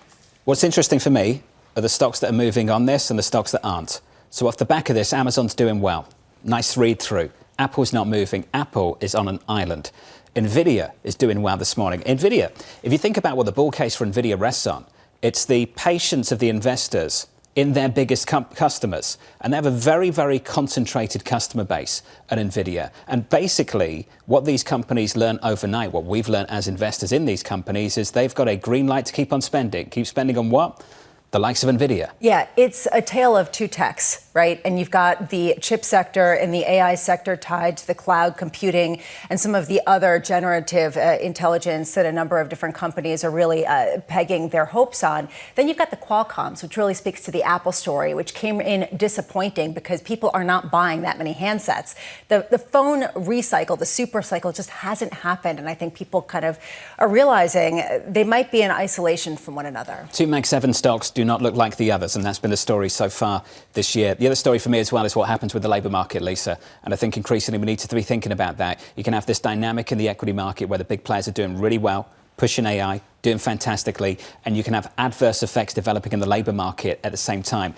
That can go in either direction for a while. At some point, some real tension starts to break. Yeah, and this, I think, is what people are looking at, the idea that you could end up having some sort of positivity in the equity market at the expense of the labor market. We're seeing some signs of that this morning with what we're getting in terms of the job cuts announcements from Challenger Gray and Christmas. Basically, a huge spike in layoffs. We can get into this later, but really a lot of firms citing artificial intelligence as a reason for that. And that, I think, is one thing we have to keep watching. Could be a big story tomorrow morning, 8:30 Eastern Time. Payroll's just around the corner. Here's the latest on trade. President Donald Trump announcing new levies, including a 15% tariff rate for South Korea and 25% for India. Sources telling us here at Bloomberg, the president is planning to speak with the Mexican president, Claudia Sheinbaum, today, ahead of his August 1st tariff deadline. Yeah, really interesting to me, India. And we've talked about this, but I think it's important to keep coming back to this. It was a real surprise, and not in a good way, for India to get 25% rather than 19%. with the extra hair that they need to really do something about the relationships with Russia and China. With Mexico, it might be even more fraught because of the interdependency of these two nations. So I'm very curious to see who has the preferred treatment of 15%, which is shocking that it's not 10%, and who gets something a lot more punitive. In some ways, this tariff deadline doesn't apply to Mexico and Canada. You've got to renegotiate USMCA. That's not happening overnight. That's not happening in the next 24 hours. Yeah, which is a reason why maybe people are putting that off. But I wonder what the ramifications will be for some of the key industries that depend on these two countries. Is just faith that there will be some sort of agreement reached. Just finally, one further story. This coming from the Wall Street Journal. In the last 24 hours, the president and the JPMorgan CEO, Jamie Dimon, catching up face to face. Sources also telling us here at Bloomberg the pair resumed direct talks back in June, discussing the economy and Fed rates in a private meeting at the White House just last week. Yeah, look, it pays to be close to the president. And there has been sort of a tepid relationship between these two men with some dueling kind of tense tweets and truth socials and comments and all of that. At the end of the day, though, it's clear that President Trump has respect for Jamie Dimon, and Jamie Dimon, who has traditionally said he is always open to have a part in policy making of any sort and has often had a close relationship with different government officials, sees the benefits of having a closer connection in that front. Breaking news. I have nothing snarky to say about this. Okay, that's at all. I just really think it's a good thing.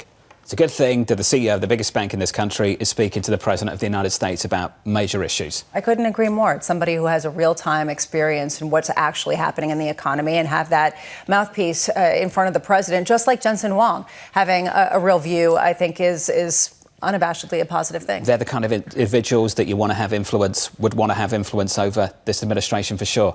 Let's turn to the autos. Ford is the latest automaker, warning its profit will take a hit from tariffs. Daniel Roeska of Bernstein has an underperform rating on Ford shares, writing the following. Second half market strength and tariff offsets remain critical to hitting full year targets. Daniel joins us now for more. Daniel, good morning. Good morning, John. Hey. We know the rules of the road now, to some degree. Who's in a good spot at the moment? Nobody. I think it's very clear that tariff headwinds have started. They're not going away. They're going to get worse. And it's also clear from the earnings cycle we have that automakers are not going to be able to offset this. So there will be the pressure on automakers to raise prices as we go into the second half. So you don't think this is going to be absorbed on margin? Margins aren't big enough? Is the bulk of this going to be passed on? I think, again, half, right? If we think about it and what the companies have said, they're looking at kind of tweaking production footprint a little bit, but you can't really move all those assets quickly. They're thinking about cost reductions, which I would say they can do anytime, anyway. And then they're thinking about raising prices. Ford had an interesting take that they also want to focus on mix and push higher mix into the second half. And I think both better pricing and better mix depend very much on the health of the consumer. How much is this a problem of the auto manufacturer's own making? And how much is this an issue of tariffs that disrupted a really positive cycle for some of these auto manufacturers? I think it's a combination of both, Lisa, where, overall, I think the economy as we got into this year was kind of in a mid-cycle state and wondering where to go. And now we're all waiting kind of for the shoe to drop when these prices filter through and hit the consumer. At the same time, the automakers, remember, we're coming off of this sugar high through COVID, where there was a lot of supply constraint, and they were still adjusting to having lower prices. And now they had the prices go down over the past couple of years, and now we've got this extra cost pressure just coming into their business. Yeah, well, we see this question around where some of them are going to actually produce their vehicles as well. John was talking about Mexico and the questions around Mexico and Canada. That has been the latest supply chain du jour that a lot of these auto manufacturers have relied upon.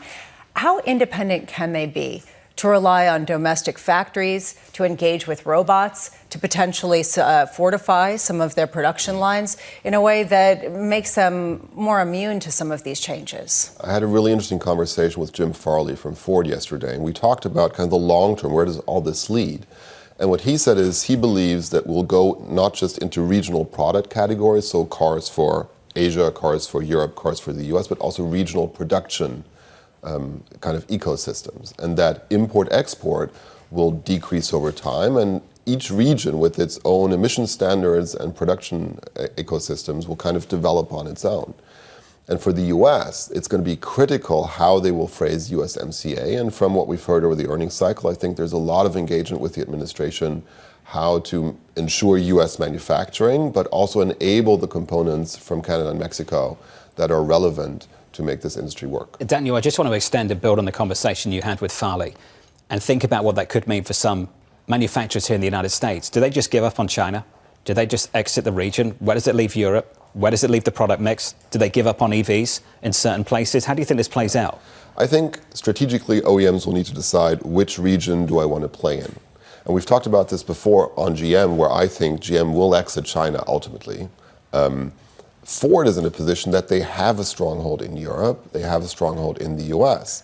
And what Farley also said yesterday, the way I think he sees it is they will develop their platforms and cars for the US market, and that means bigger cars, less EVs.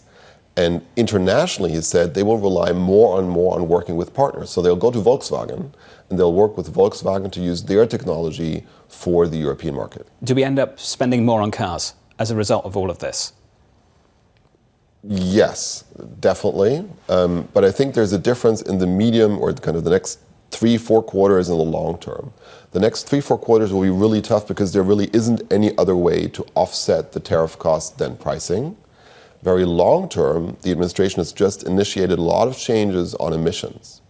And that has the potential to take billions of cost off the table for the US manufacturers. So that's in the, let's say, 12, 24-month time frame. That's a really good trade-off where maybe a US manufacturer needs to accept to pay more but gets some relief on emissions.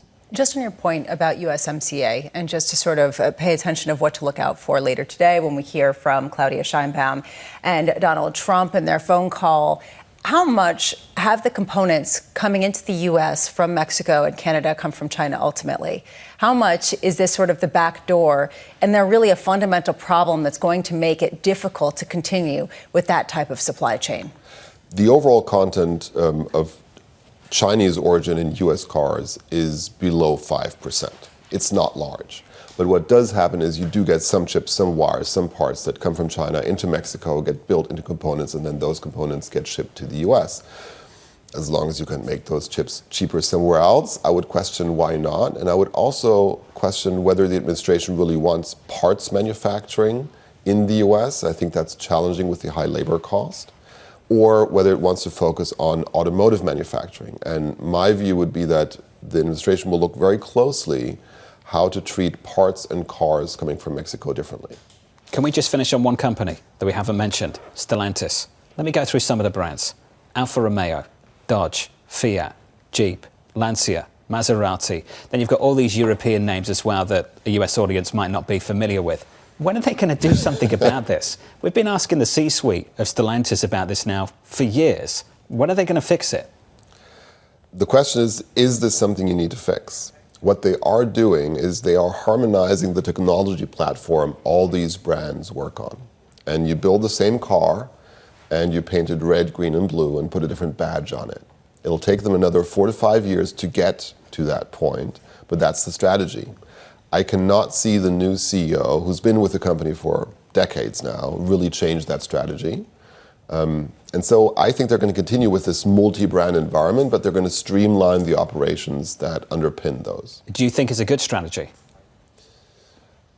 I think it's a strategy available to them, right? We're not in a world where you can just throw away decades of capital spending and build the OEM you like. So if I think about what do they need to do, this is what they need to do. They need to do it faster and better, and they need to come to terms with their new strategy in the US. Daniel Roeska of Bernstein. Daniel, thank you, sir. Appreciate it. Diplomatic there on Stellantis, as you might expect. I love it. Just, paint all the cars different, and one is a maroon Dodge and one is a silver Maserati.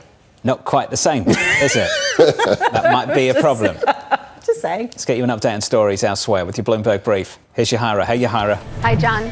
President Donald Trump announced a massive exemption on his 50% tariff on copper imports, unveiling refined metals that are the mainstay of international trading will be spared from the levy. The move triggered a record plunge for U.S. copper prices, as you can see.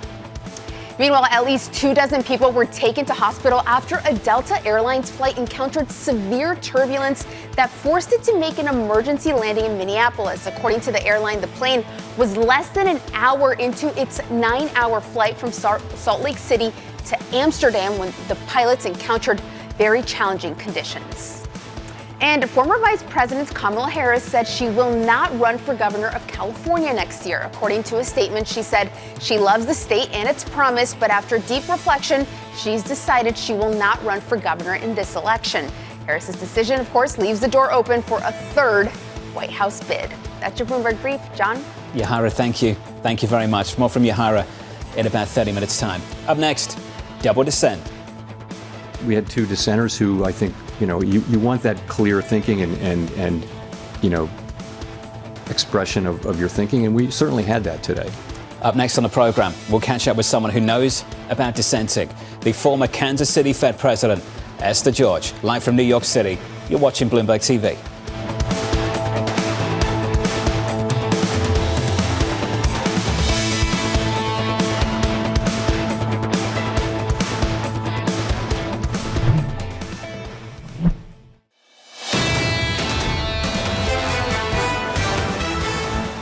The gains continue, up by 0.9% on the S&P, on the Nasdaq higher by 1.2. On the Russell, no big tech on the Russell. The small caps down by 0.6, and here's the why.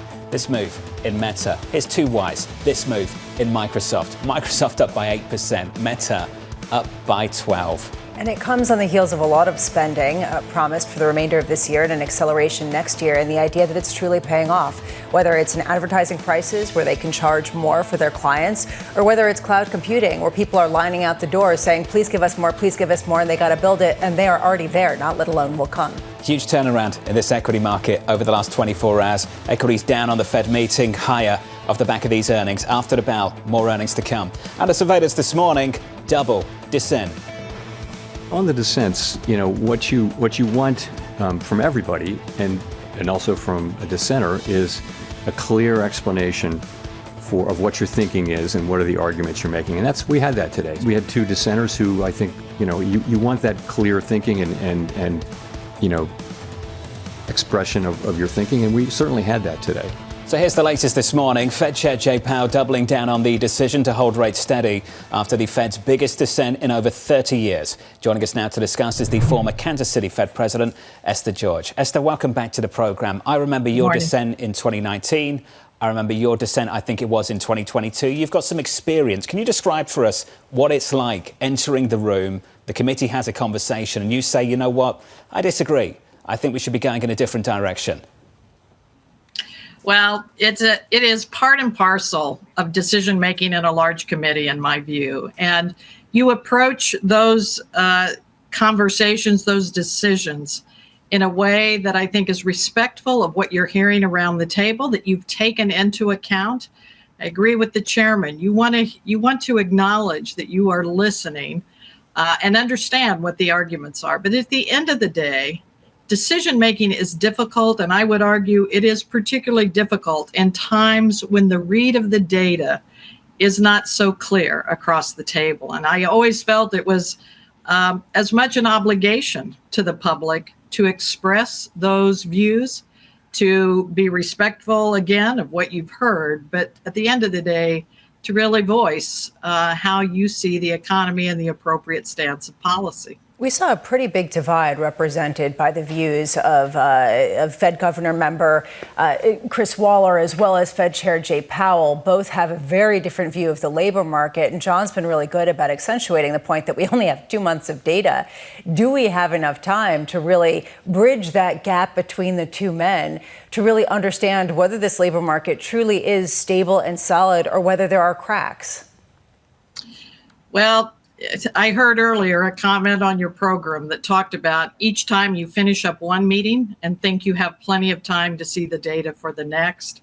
That is never conclusive. You will always face uncertainty around what the data is telling you and whether the trends you're relying on are about to shift or whether they will continue. And so that, of course, is going to be the focus in bringing these two views to some kind of consensus. I'd be surprised if 2 months resolves that, but obviously both will be looking very carefully to try to reconcile how the economy is unfolding by that time. Is your sense that there's quite a bit of disagreement on the ending point? Because certainly on Wall Street, there's a great deal of uncertainty about whether the neutral rate is something closer to 4% or whether it's closer to 3%. Do you get the sense that there's that type of disagreement just among Fed members? Well, at some level, Lisa, it is absolutely the issue at hand, because when you are trying to specify your policy, when you're trying to describe it, particularly after a time when you brought down rates by 100 basis points, trying to calibrate around what is an equilibrium, should we be expecting that the end game is. And so you see that in a long run sense in the dot plots. But of course, for any given stage in the economic cycle, you'd be very hard pressed to know exactly what you're looking for. So that, I think, at the end of the day is really the question. Is this mildly restrictive policy? Is it restrictive? Is it not restrictive at all relative to the outcomes we're getting? Is at the heart of what the committee is debating. There seems to be disagreements on both sides of the mandate, Esther, not just on the inflation story, but also on the labour market. We have payrolls tomorrow. We've heard from Governor Waller. He was pretty explicit. He came on this programme and said the same thing. He thinks the labour market is on the edge. That was like day and night compared to what we heard from Chairman Powell yesterday when he talked about the labour market, and the committee continues to call it solid. Can we get your opinion, how you view the labour market at the moment and whether you'd characterise it as solid? Well, I think this is a labor market that's shifting. And obviously, in a macro sense, this is a committee that is making macro policy, has to rely on a macro number, which the chairman said is going to be the unemployment rate. So in that sense, they have explained clearly in a broad sense what they're looking at. As things move around, though, underneath the covers of that unemployment rate, I think you have to be mindful that the Fed's reaction to that cannot be a direct response. In other words, if you're going to lower rates thinking you will arrest the changes that are going on under the covers, not likely to happen. And so in a time when your backdrop is coming off of high inflation, trying to get back to that 2% target, it creates this wait and see. It creates a real sense of having to have conviction around the next move in your policy rate to know what you are responding to.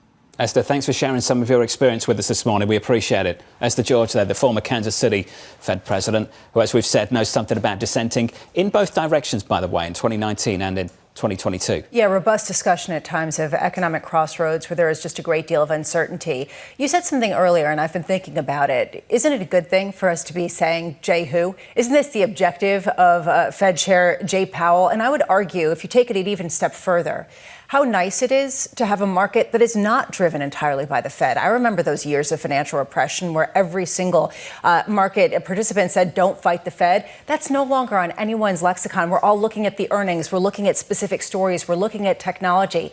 Isn't that the way it's supposed to be? I think we all wanted to leave behind the era of superstar central bankers, the Bernankes, the Draghis, someone I have a great amount of respect for, the Carneys, another man I respect. But ultimately, we don't want to be talking about central bank leaders again and again and again as if they are, to borrow Mohammed's phrase, the only game in town. And I think that we are in a situation at the moment where they, quite simply for this market, and maybe for the economy too, are no longer the only game in town. We're shifting from financial engineering to something that feels a little bit more real and, frankly, more physical in terms of the real economy. Up next on the programme, we'll catch up with Gargi Chaudhuri of BlackRock, Walt Piecyk of LightShed Partners, Jonathan Pingle of UBS, and Mark Lehmann of Citizens JMP Securities.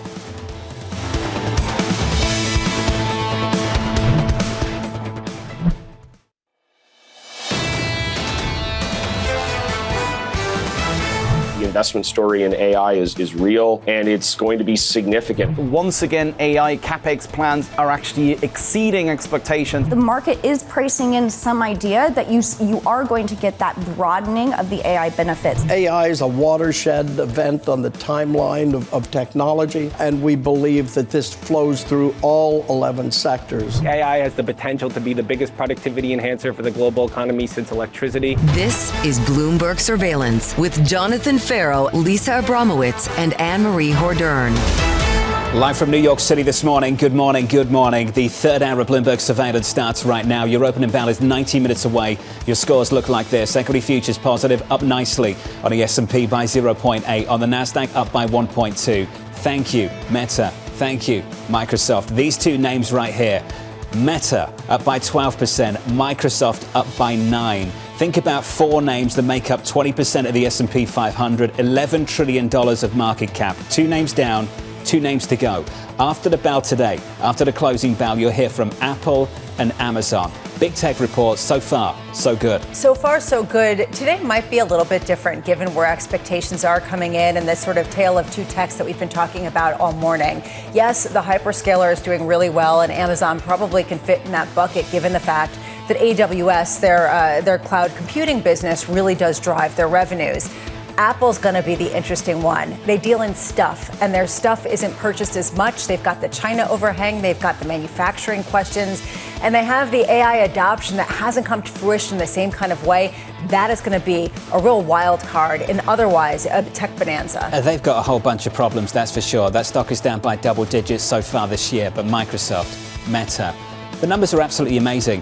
When you're spending this much cash, you need to start demonstrating to investors that you're starting to see growth off the back of it. That's exactly what they did, and some. The bar was already high. They hopped over it. And that's the reason why the likes of Meta is demonstrating that actually when it comes to things like advertising, guess what? They can charge more if those advertisements are 10 times more effective and can target people in a way to get them to actually spend their dollars. It points to the concept of what a moonshot some of this technological development could be for the economy, for corporate profitability, for efficiency, and whether this is going to be inflationary or deflationary. The fact is, how do you price in something that is a moonshot and that's on this kind of scale? And I think that's the reason why people have been grappling with the importance of things like policy shifts, whether it's the Fed or whether it's the president. Lots of earnings coming up this afternoon, some data as well later this morning, 8:30 Eastern Time, jobless claims, then on to tomorrow. Payrolls, the payrolls report just around the corner, heading into the weekend. Coming up this hour, we'll catch up with Gargi Chaudhuri of BlackRock following strong tech earnings. Walt Piecyk of LightShed Partners previewing results from Apple, and Jonathan Pingle of UBS reacting to this morning's data. We begin this hour with stocks rising on better than expected earnings from big tech. Gargi Chaudhuri of BlackRock writing AI and tech continues to lead here, pushing back on the broadening out narrative yet again, as underpinned by strong beats from Meta, Microsoft and Google. Gargi joins us now for more. Gargi, good morning. Hi, good morning. Just phenomenal beats from these companies. How difficult is it to leave the US behind and just pile into this Europe trade, pile into this everything else trade? You know, one of the things that we've been talking to clients about is the need for diversification, but at the same time, not giving up on the US tech AI theme. And I think to the extent that investors have not had any international exposure, massively underweight, for those investors, having some exposure to quality international names does make sense. But so important, as was made evident by yesterday's earnings, what you need in your portfolio is parts of the equity market that are continuing to have revenue growth, continuing to throw out amazing amounts of free cash flow. And Jonathan, I think you made that point earlier, that we're finally getting a ROI on all of the capex that has gone in over the last year. And we're seeing the world's largest companies growing revenue in the high double digits, which is amazing. In some ways, the least interesting thing about this week is tariffs and the trade deadline. Now, if you'd asked me back on April, back in July, whether that would be the case, July 9th going into that deadline, I would have said, what are you talking about? Tariffs is like the story. Do you think that's going to reassert itself in the months to come? I think we're all, and I know I follow your show, you're focusing in it as well. Obviously, some of the headlines yesterday around copper, around India tariffs, those idiosyncratic stories are going to drive certain markets. And eventually, in time, when we realize what the landing zone of tariffs will be, whether that's closer to a 15% or a 20%, eventually we will see that feed through. And we're already kind of seeing that in goods inflation, certain components of goods inflation. So it will appear, it won't disappear, it will appear in data, and it will appear in margins, or it will appear in certain foreign companies reducing their prices. But as of right now, I think the bigger theme is the two things. Number one, the ROI on capex coming through, and large cap tech and AI really being the story that's going to propel US exceptionalism forward. And I think the second one, which is also less exciting this morning, which is that the Fed, while I think they were quite hawkish, they're still telling us in their own way that if things wobble, especially on the unemployment rate front, they are here to start cutting rates. And I think that's something else that the market will eventually care about as well. When you put these stories together, there's sort of this big question underpinning the market. When are we going to get the trickling out of some of the benefits that the hyperscalers are experiencing to the rest of the market? When are you going to see a broadening out where their leadership isn't just a ballast amid a storm, but really something that is driving gains in efficiency and profitability across corporate America? How far away from that are we? So I think depending on what people mean when they mean broadening out, I would argue you're seeing some. And then at the same time, you're obviously continuing to see the largest companies throw out the largest revenue growth. So when I say there is some amount of broadening out, I would say when you look at something like financials, when you look at different sectors or subsectors within the equity market this year, you are seeing more of those sectors being in positive territory. That could be one way of thinking about broadening. But at the same time, obviously, you have the largest hyperscalers being the largest revenue growers. And I think that probably pushes back against the broadening out narrative. I think the theme is clear. It is one of moving away from small cap, unprofitable companies to large cap quality companies. And that's what we've been talking about. And many, you guys have been having a lot of people on your show that have talked about that theme of large cap. Perhaps it doesn't feel as comfortable to talk about it if we've also talked about it last year, but it's still working and it will continue to work. I think the theme going forward for the next 6 months is finding pockets of diversification in your portfolio in addition to this AI and tech trade. International plays a role there. Fixed income plays a role there. Assets like inflation-linked bonds, gold, and certainly market-neutral strategies that aren't giving you too much beta, but at the same time giving you alpha makes sense. International plays a role, and John was alluding to this earlier. There was this belief that international was going to outperform the U.S. earlier this year, and it did. And a lot of it was pegged to the dollar and what we saw the weakening. There's been a huge and violent about-face. Do you think that there is staying power where the first half was the rest of the world and the second half is back to U.S. exceptionalism? I think that a lot of that violent move that you mentioned was very much around the dollar underperformance. And obviously with July, with the dollar coming back, rallying back, has led to a little bit of that reversal. I think the path forward, a big part of that story will be what happens with the dollar.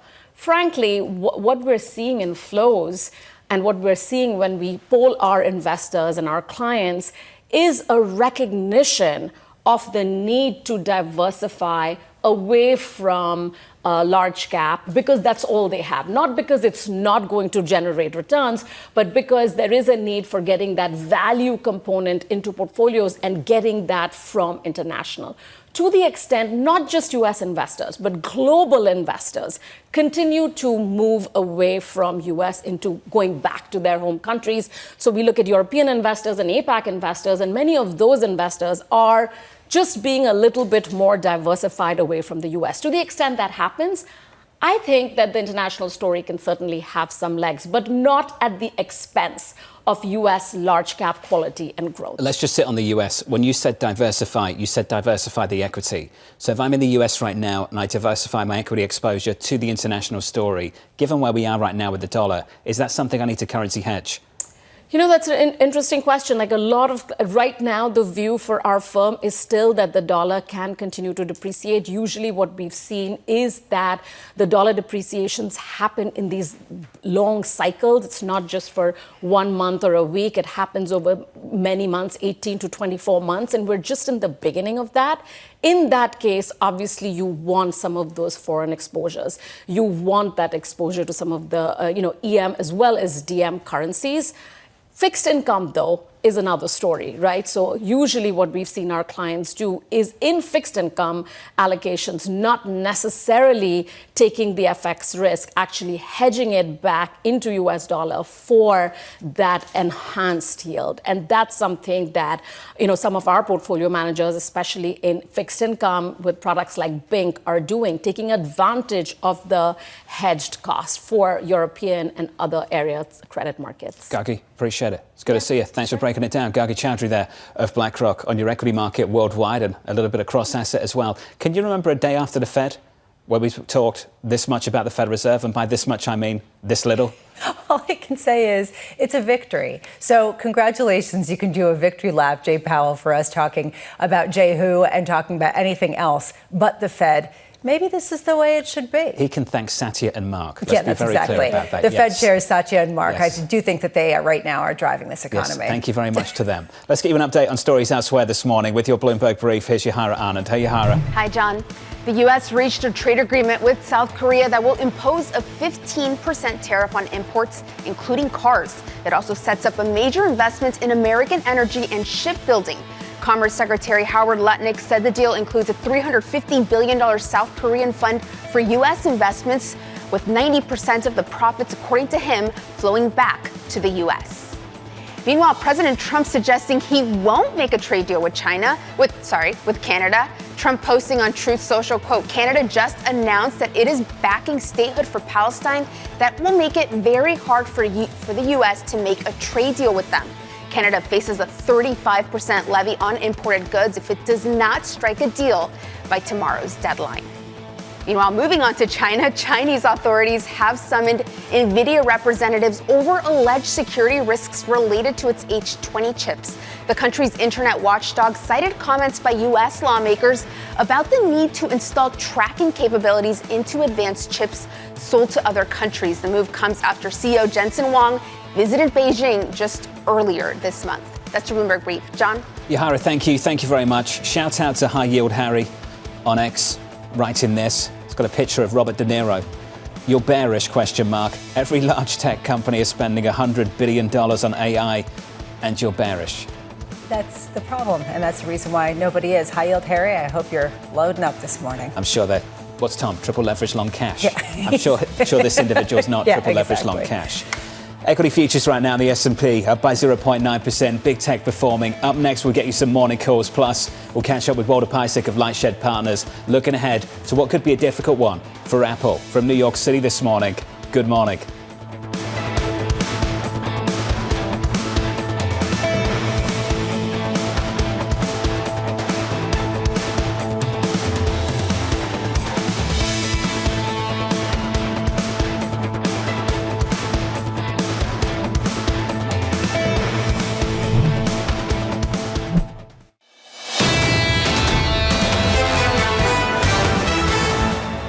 You have the Mag 7 supposed to contribute about 2/3 of overall profit growth. But then if you look at what's driving markets, the Mag 7 are driving about 1/3 of overall market action. So that's healthy in our view to see that markets are still benefiting from a lot of different catalysts here, but you still have that anchor when it comes to the Mag 7 and technology to help lift the tides a bit. That was Meera Pandit at JPMorgan weighing in on the equity market. That rally continues off the back of tech earnings, positive by 0.9% on the S&P, up by 1.3% on the Nasdaq. That's the price action. Here are your morning calls. First up, Dan Ives of Wedbush raising his price target on Meta to $920, expecting 2025 revenue growth well ahead of its initial estimate. Your second call from JPMorgan raising its price target on Meta to $875, saying the company, quote, did not miss a beat in its core ad business. That stock is higher by 11.6%. And finally, KeyBank upgrading Microsoft to overweight, noting fears of its April downgrade haven't played out. That stock rallying 8.8% so far this morning. Let's stick with tech. Better than expected results from both Meta and Microsoft, setting the stage for more Mag 7 earnings. Apple, Amazon reporting after the closing bell. Ed Ludlow joins us now for more. Ed, welcome to the program, buddy. It's good to see you. I was on the way home yesterday following the Fed decision, saw these headlines start to drop on the Bloomberg app and just smiled to myself and just thought, wow, stunning numbers from those two players. Yeah, they really are. I mean, in aggregate across both of them, it's a very simple equation where all of the capital expenditure is justified by the top line growth, and they gave sort of more granular detail that it directly relates to AI. You know, the Microsoft print was very interesting because for the first time, they told us how much revenue they actually book from Azure Cloud. In fiscal 25, which was the fiscal year that just ended, $75 billion. Now, that puts them at a pretty distant second place in the cloud market to Amazon, who had, in the same period, revenue for AWS of $112 billion. But it shows, like, this is going in the right direction. And, you know, Microsoft, I would say, you know, in my relatively brief career, gave us more information about how people are using the technology, the different kinds of customers and how they pay for it, than we've seen for some time. And then Meta, just an astonishing set of numbers. I don't know even really where to go with them other than that they beat across the board and then told us something that we haven't seen for a very long time. They told us what they're going to do next year in 2026, which in tech, you know, there's no crystal ball, but that was something that many investors did not have on the bingo card. Ed, thank you, sir. Ed Ludlow, looking forward to the programme later on this morning, 11 a.m. Eastern Time for Bloomberg Technology with Ed Ludlow and Caroline Hyde. Then this afternoon, they're going to be busy again. Apple and Amazon just around the corner. Walt Piecyk of LightShed Partners has a neutral rating on Apple. He came out in front in the last few months or so and said the tech giant should also consider a new CEO. Walt joins us now for more. Well, welcome back to the programme. Let's talk about what you're expecting from Apple later on this afternoon. Well, first, Jonathan, I just want to comment on your last segment. The two things about those high-moving stocks is that they're investing in AI, and that's really the issue that we have with Apple. In terms of the quarter, you know, look, there's a pull forward, right? Trump had announced tariffs. I think people went out and bought iPhones ahead of time. We've already seen this commentary out of the major distribution channel for Apple, which is the wireless operators, Verizon, AT&T, T-Mobile, and others. So you are going to see a pull forward of iPhone revenue this quarter. So then the question, as it always is for Apple, is, you know, what is the guidance for next quarter? But again, that focuses on, I think, you know, the near term, where what investors are really wanting to know about is what is the AI strategy for this company for the long term? Because clearly the companies that are succeeding in the markets today and seeing investor dollars flow into them are those that have a clear AI strategy. Well, this just points to the idea that we might see their expense costs go down because they've lost a couple of pretty high-profile AI technicians and strategists to the likes of Meta, which is offering $100 million payouts. I just wonder how important it's going to be for investors to see spending by Apple, to see that they are working on getting back some of that promise from this latest technology. I mean, there's two lines of spending. You have capital investment, where they're investing in the stuff that supports an LLM. It's probably too late for Apple to do that now. But there's another line of spending, and that's R&D, and which is over $30 billion a year that the company invests. In the old days, when they would have analysts on that would ask tough questions, you would have people ask and say, like, hey, where are you spending the $30 billion? There'd be some response in terms of the mix of R&D investment in new products versus old products. And there'd be some indication to give investors some hope that there would be new products or services incoming. Then we know what happened, right? Things like Project Titan that would have gotten them into autonomy were killed. And we saw other products that came to market, like the Vision Pro, that really didn't find a market opportunity. So I think hopefully we have some analysts on the call tonight during that Q&A session that will ask about where are you investing that $30 billion in R&D? What are some of the new products we can invest in? What is the AI strategy for the company going forward? Well, you've mentioned this a couple times, so we have to go there. You think that the analyst community hasn't done a good enough job holding the feet to the fire of Apple at a time when it seems like maybe some of their strategies were overly complacent? I think it's a problem with earnings calls in general these days. We do at LightShed, we do a quarterly review of this. We count the number of times analysts get on call and say, great quarter, guys. I heard it last night on another call again for a company that had $1 million in revenue, and an analyst was congratulating them on a great quarter. And they do that because they get on the calls, right? And then when they get on the calls, they don't ask the tough questions that management need to be asked, that investors want to hear to figure out what that long-term strategy is. It's very frustrating. Well, I see this with journalists too. How do we fix it? I mean, investors themselves have to put pressure on there. I'm certainly never one for incremental regulation. But I think the investors, the people that actually own the stock, need to start pressuring the companies or, look to us or others to provide. Maybe Bloomberg should start doing their own quarterly review like we do, evaluating which analysts are getting on the call, which have buy ratings versus holds or sells for asking questions on these calls. Well, Apple's an odd one. It's probably the most well-researched company on the planet. There's only 3 sells on it. And to your point, it's a company in a difficult spot that should face some difficult questions later on this afternoon and, well, maybe won't. The issue that I have with some of the bulls is they often come on the program and talk about the same thing over and over again.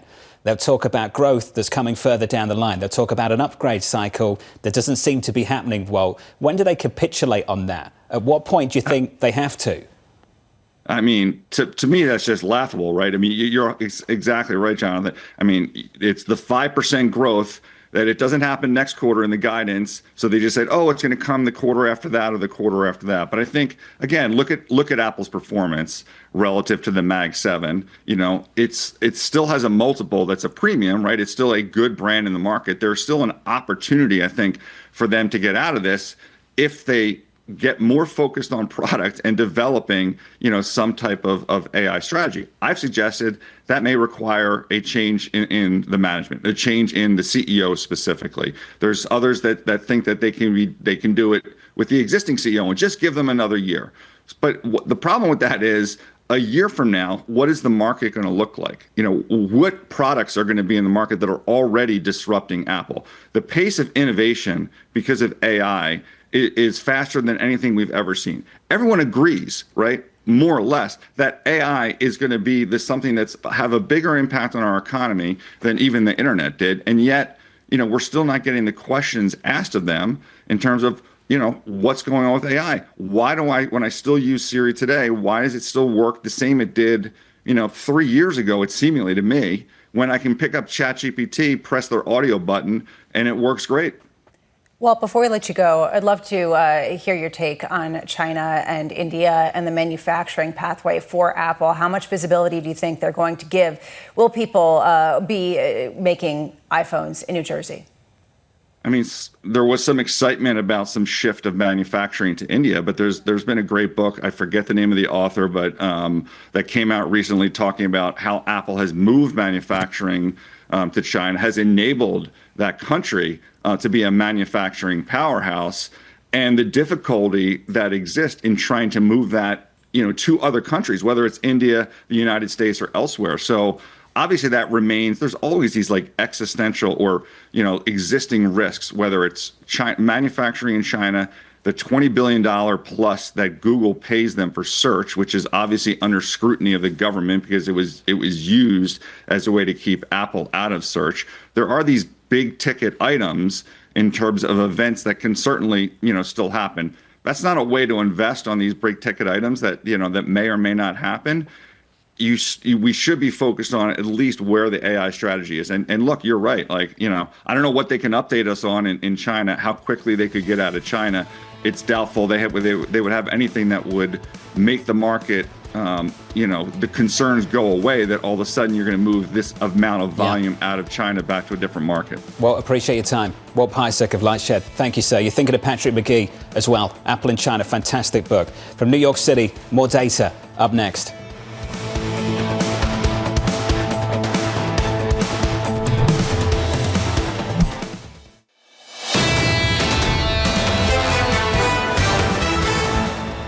The up and about 60 minutes away. Economic data seconds away. Your scores going into it look like this. Equity futures on the S&P positive by 0.9%. On the Nasdaq 100 higher by 1.3%. In the bond market, your scores 2-year, 10-year, 30-year. Yields higher yesterday, lower this morning. We're down by 3 basis points on a 10-year to 433.82. On a 30-year at the very long end of the curve, 486. Call it 487. With your economic data, let's cross over to Mike McKee. Good morning, Mike. Good morning, John. Well, numbers, we got a lot of numbers for you here. The employment cost index rises 0.9%, same as the first quarter. That's something the Fed keeps a close eye on. We'll see what the wage component of that is. Initial jobless claims, 218,000. That is only 1,000 more than last week, so no sign that the employment side of the Fed's mandate is a problem. But let's go over to PCE, where prices rise on a headline basis 0.3%. That's up from 0.1%, but it matches the estimate for the month of June. On a year-over-year basis, the headline up 2.6%, so that is a 0.3% rise from what we saw in May. The core is up 0.3%. I want to look at the three digits for that one as well. 2.8% is now the core price index for the PCE core, 2.7% last time. So that's a tenth higher than it was in May and a tenth higher than was anticipated. And when you look at put all these numbers together, guys, what I would say is we should probably throw up a graph or something of the PCE because the line is going up. And if that continues, it's hard to imagine the Fed wanting to cut rates at all. Mike McKee, thank you, sir. Stay close. I'll just run through the price action cross-asset briefly. Not seeing a major move off the back of this. We can start with equities on the S&P 500. Still positive off the back of tech earnings. The Nasdaq higher by 1.3. In the bond market, yields were lower going into this. They stayed lower. We're down by 3 basis points on the long end of the curve on 10s at 434. And in foreign exchange, major move higher in the US dollar. I say major because we are facing potentially the best week for the US dollar going back to 2022. This morning, a bit of dollar weakness against the euro. Euro dollar 114.37. But I'd just like to pair this data with a line that came from Chairman Powell yesterday, that inflation is further from our goal than employment. And in many ways, when you look at the inflation read this morning, kind of speaks to what the chairman was speaking about just yesterday. Yeah, you're not seeing initial jobless claims pick up in any kind of material way. And you do see a slight upward revision or upward surprise to that core PCE, which is what they look at. And you are seeing the upward trend. He did say that this is part year over year comps, et cetera. I do think it's notable that the employment cost index surprised slightly to the upside, 0.9% versus the expected 0.8%. Again, nothing shocking. This isn't going to be 1970s runaway inflation type numbers. However, it feeds into the idea that employment isn't necessarily the disinflationary force that a lot of people thought it could be. Mike, stay close. We'll come back to you in just a moment. I want to bring in Jonathan Pingle of UBS. Jonathan, good morning. Good to see you. Thank you. What's your first take on this data this morning? Well, most of it looks largely in line with expectations. Not really that far. I don't think this is anything that's really going to change the narrative. You know, initial claims have rolled over a little bit. They look low. The employment cost index, you know, it's still going to be consistent with the general cooling that we've seen in the labor market. You know, I think about sort of the inflation data coming in this morning. I mean, this is exactly what we sort of predicted after yesterday's GDP report, where we got the quarterly numbers. So overall, this looks kind of in line. I think the one thing, you know, going to Lisa's point and also going to Chair Powell's point, being data dependent yesterday, is there's a certain amount of directionlessness in this, right? The GDP report shows some slowing. You know, you can sort of probably pick and choose to tell a lot of different stories right now. I think what Chair Powell really wants to do is see the next 2 months of data, and then they can decide what they're going to do in September. But I don't think this morning it's all so close to expectations. I'm not sure this is really going to change the narrative a whole lot. We've been talking about this stasis, this uncomfortable stasis, particularly in the labor market for quite a while. We're not really going anywhere. And there was this feeling that it was going to break and had the potential to break to the downside. And that was the point that Chris Waller raised. We're certainly not seeing that today. How big has the possibility of a break to the upside gotten, especially after seeing some of the corporate earnings that we have? Yeah, I mean, that's a risk, right? So clearly first half growth slowed, and the June employment report in its details was pretty weak. I mean, excluding returning strikers, private employment only expanded 68,000, which would be a weak report in almost any U.S. expansion. The breadth was poor. The work week fell. In fact, work week's been declining. So the number of people who are actually working are seeing less and less hours that they need to work. So I think that's the backdrop. I think, I think Governor Waller and Governor Bowman made really legitimate points about the potential risk. This sort of goes to the directionalist, and I think also the importance of tomorrow's report. I think we're all looking for signs of which way, as you say, is it going to break? Is this going to break, like, is this temporary, transitory, or is this a slowing that's going to continue to slow? And I think that's really what's going to drive the September rate decision, because there's a point they're just not going to want the labor market to slow any further, and I think a 68,000 100,000 gain in June is sort of that kind of litmus test. But they get 2 more reports to see is that the new run rate, or is this going to rebound? Why does the chairman keep calling it solid? Nothing you said sounded solid. A low churn dynamic in a labour market can hardly be called solid, can it? Well, to Chair Powell, it can't. Yeah, no. Chair Powell's comments are fine. Like, look, the unemployment rate is still relatively low, but Chair Powell said more than once to a number of questions he thought the risk to the labor market was the downside. And I think that's the concern, right? Does the unemployment rate just sort of stabilize here, or is there, some risk of deterioration? Do you think they have to take the leap of faith in 2 months' time? Do you think they have to make that decision on September 17th, or can they just stay in this wait-and-see mode for the foreseeable future? We've spoken to a lot of people that see no rate cuts in 2025. Is this just something that could continue through the year ahead? Look, if non-farm payroll employment is going to run 150, 200,000, there's not a whole lot of reason to cut rates, right? So I think we can all be clear on that, right? No. I think Chair Powell yesterday sort of raised 2 issues. One is sort of the level of inflation, the level of unemployment, but he also talked a lot about the risks as well, right? So I think in September there is going to be some sort of risk assessment, 25 basis point rate cut, just to sort of keep in the markets mind that the direction of travel is lower, which is something that he said yesterday. Maybe some sort of risk management approach that they want, but they are going to need to see 2 months of data, I think, to make that assessment. It's been a couple of months, it feels like a couple of years, where we've been in a crystal ball that's been completely clouded with blindfolds over our eyes, trying to understand where we are in this labor market. Adding to the confusion, about an hour ago, we got this data coming from Challenger Gray and Christmas about job announcements coming from companies. Job announcements do not always mean job cuts down the line, but they seem like they're getting pretty high, that this is the second highest July for a July increase in announcements, trailing only 2020 in terms of how high they are. A lot of companies citing artificial intelligence as one reason why they are planning to cut jobs. Do we have an understanding of what the technological overlay that we've been talking about all morning will do to the labor market? We have no idea. I don't know what to tell you. First of all, this is not. So the Challenger, it's interesting the fact that they noted it in the headlines, but we have been hearing the anecdotes from the consulting companies and others that are, scaling back their hiring because they can do more with AI. So clearly, this is in the margin, starting to seep into firms' productivity growth, reducing their demand for labor. But we don't know what the speed with which this will be taken on board and transpire, nor the overall extent and magnitude, what range of tasks get replaced. And we're just still at such early stages.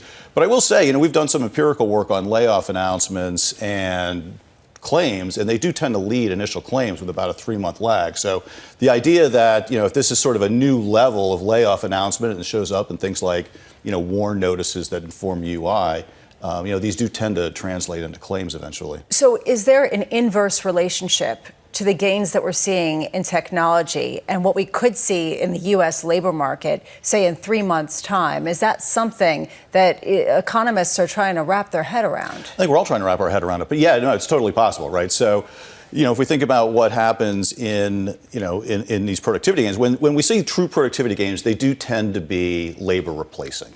Right. And I know that sounds really dangerous, but if you thought about like the 1990s experience, there was a lot of technology taken on board that was labor replacing. But we had such strong growth from that productivity growth that labor was reallocated to other expanding sectors. And it was really a very positive feedback loop for the U.S. economy. Mike McKee wants to jump back into the conversation. Mike, I know you've had a second look at the data. What do you see? A couple of interesting things, John. First, when we look at the spending numbers for Americans, the goods purchases were up 0.5% after 2 months, basically, of decline. And that was something that Jay Powell emphasized yesterday, that goods spending is starting to pick up.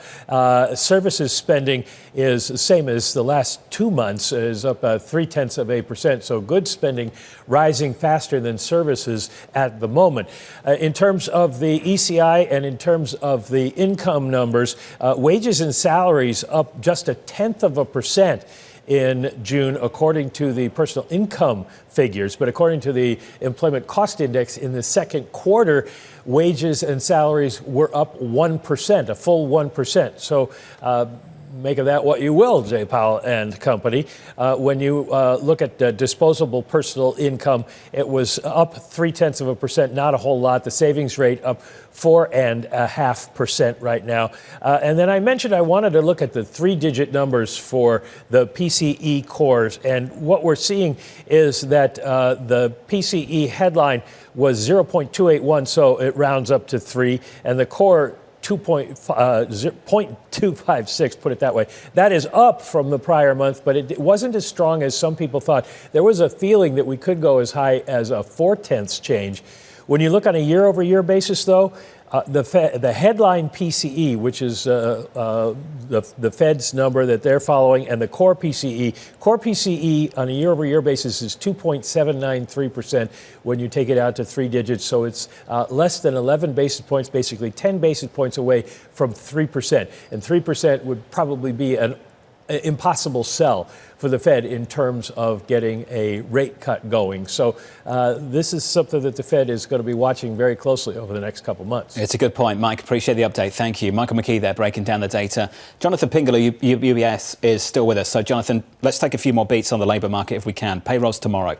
Guess for 8:30 Eastern Time. The Pingles are very good at this. What are you expecting tomorrow morning? We're expecting a 95,000 headline gain. So a step down in the headline gain. But we think about the details, really details that are going to be no softer really than June. Private employment rising around 90,000, work week stable. Unemployment rate ticking up to 4.2%. Does the unemployment rate take on additional emphasis now, additional importance after Chairman Powell yesterday? Well, I think it do. I mean, there's always been this tension inside the Fed over the unemployment rate. It's a stock, so it's relatively slow moving, and non-farm payroll employment is sort of the flow, right? I mean, it's the faucet into the bathtub. We used to have this bathtub model at the Fed, right? So they are going to have this challenge of trying to understand, because normally you'd say if non-farm payroll employment did X, that will tell you the direction that the unemployment rate is headed over time.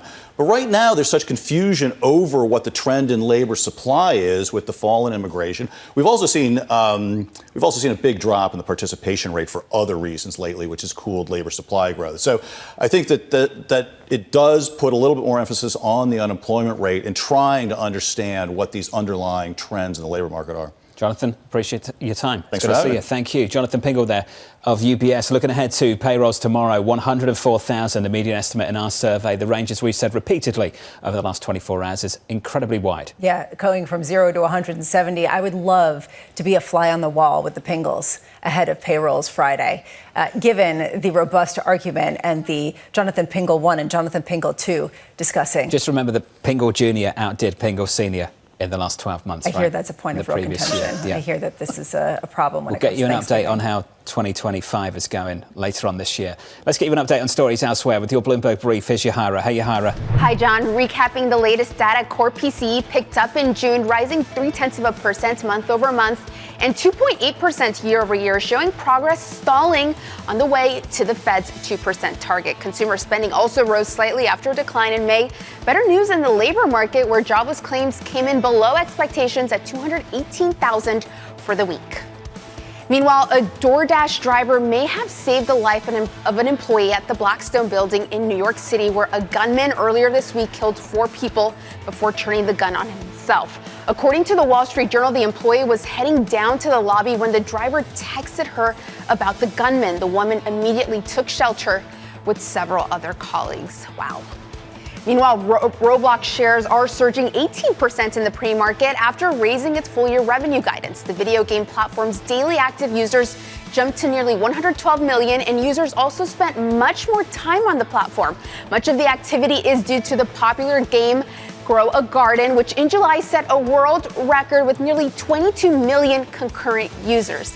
Apparently, growing a garden outside is overrated. That's your Bloomberg Brief. John? Yahara, thank you. I'm still wow. Make sure you tip your delivery driver later on. That is just a phenomenal story. Yeah, and it shows how people are people at the end of the day and are going to look out for each other. And hopefully that will be the takeaway going forward if we can have one positive lining. Phenomenal. Up next on the program, let's set you up for the day ahead. We'll catch up with Mark Lehmann of Citizens JMP Securities, looking ahead to another big afternoon full of tech earnings.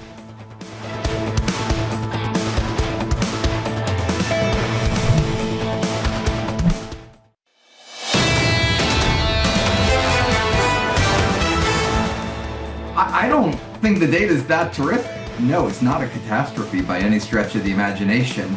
But there's more than a hint of stagflation in the numbers we saw in the first half of this year, looking at it together. One of the confusing signals here is the disconnect between GDP growth and the job market. We see consumers cutting their spending back, but continuing to get jobs, continuing to get raises.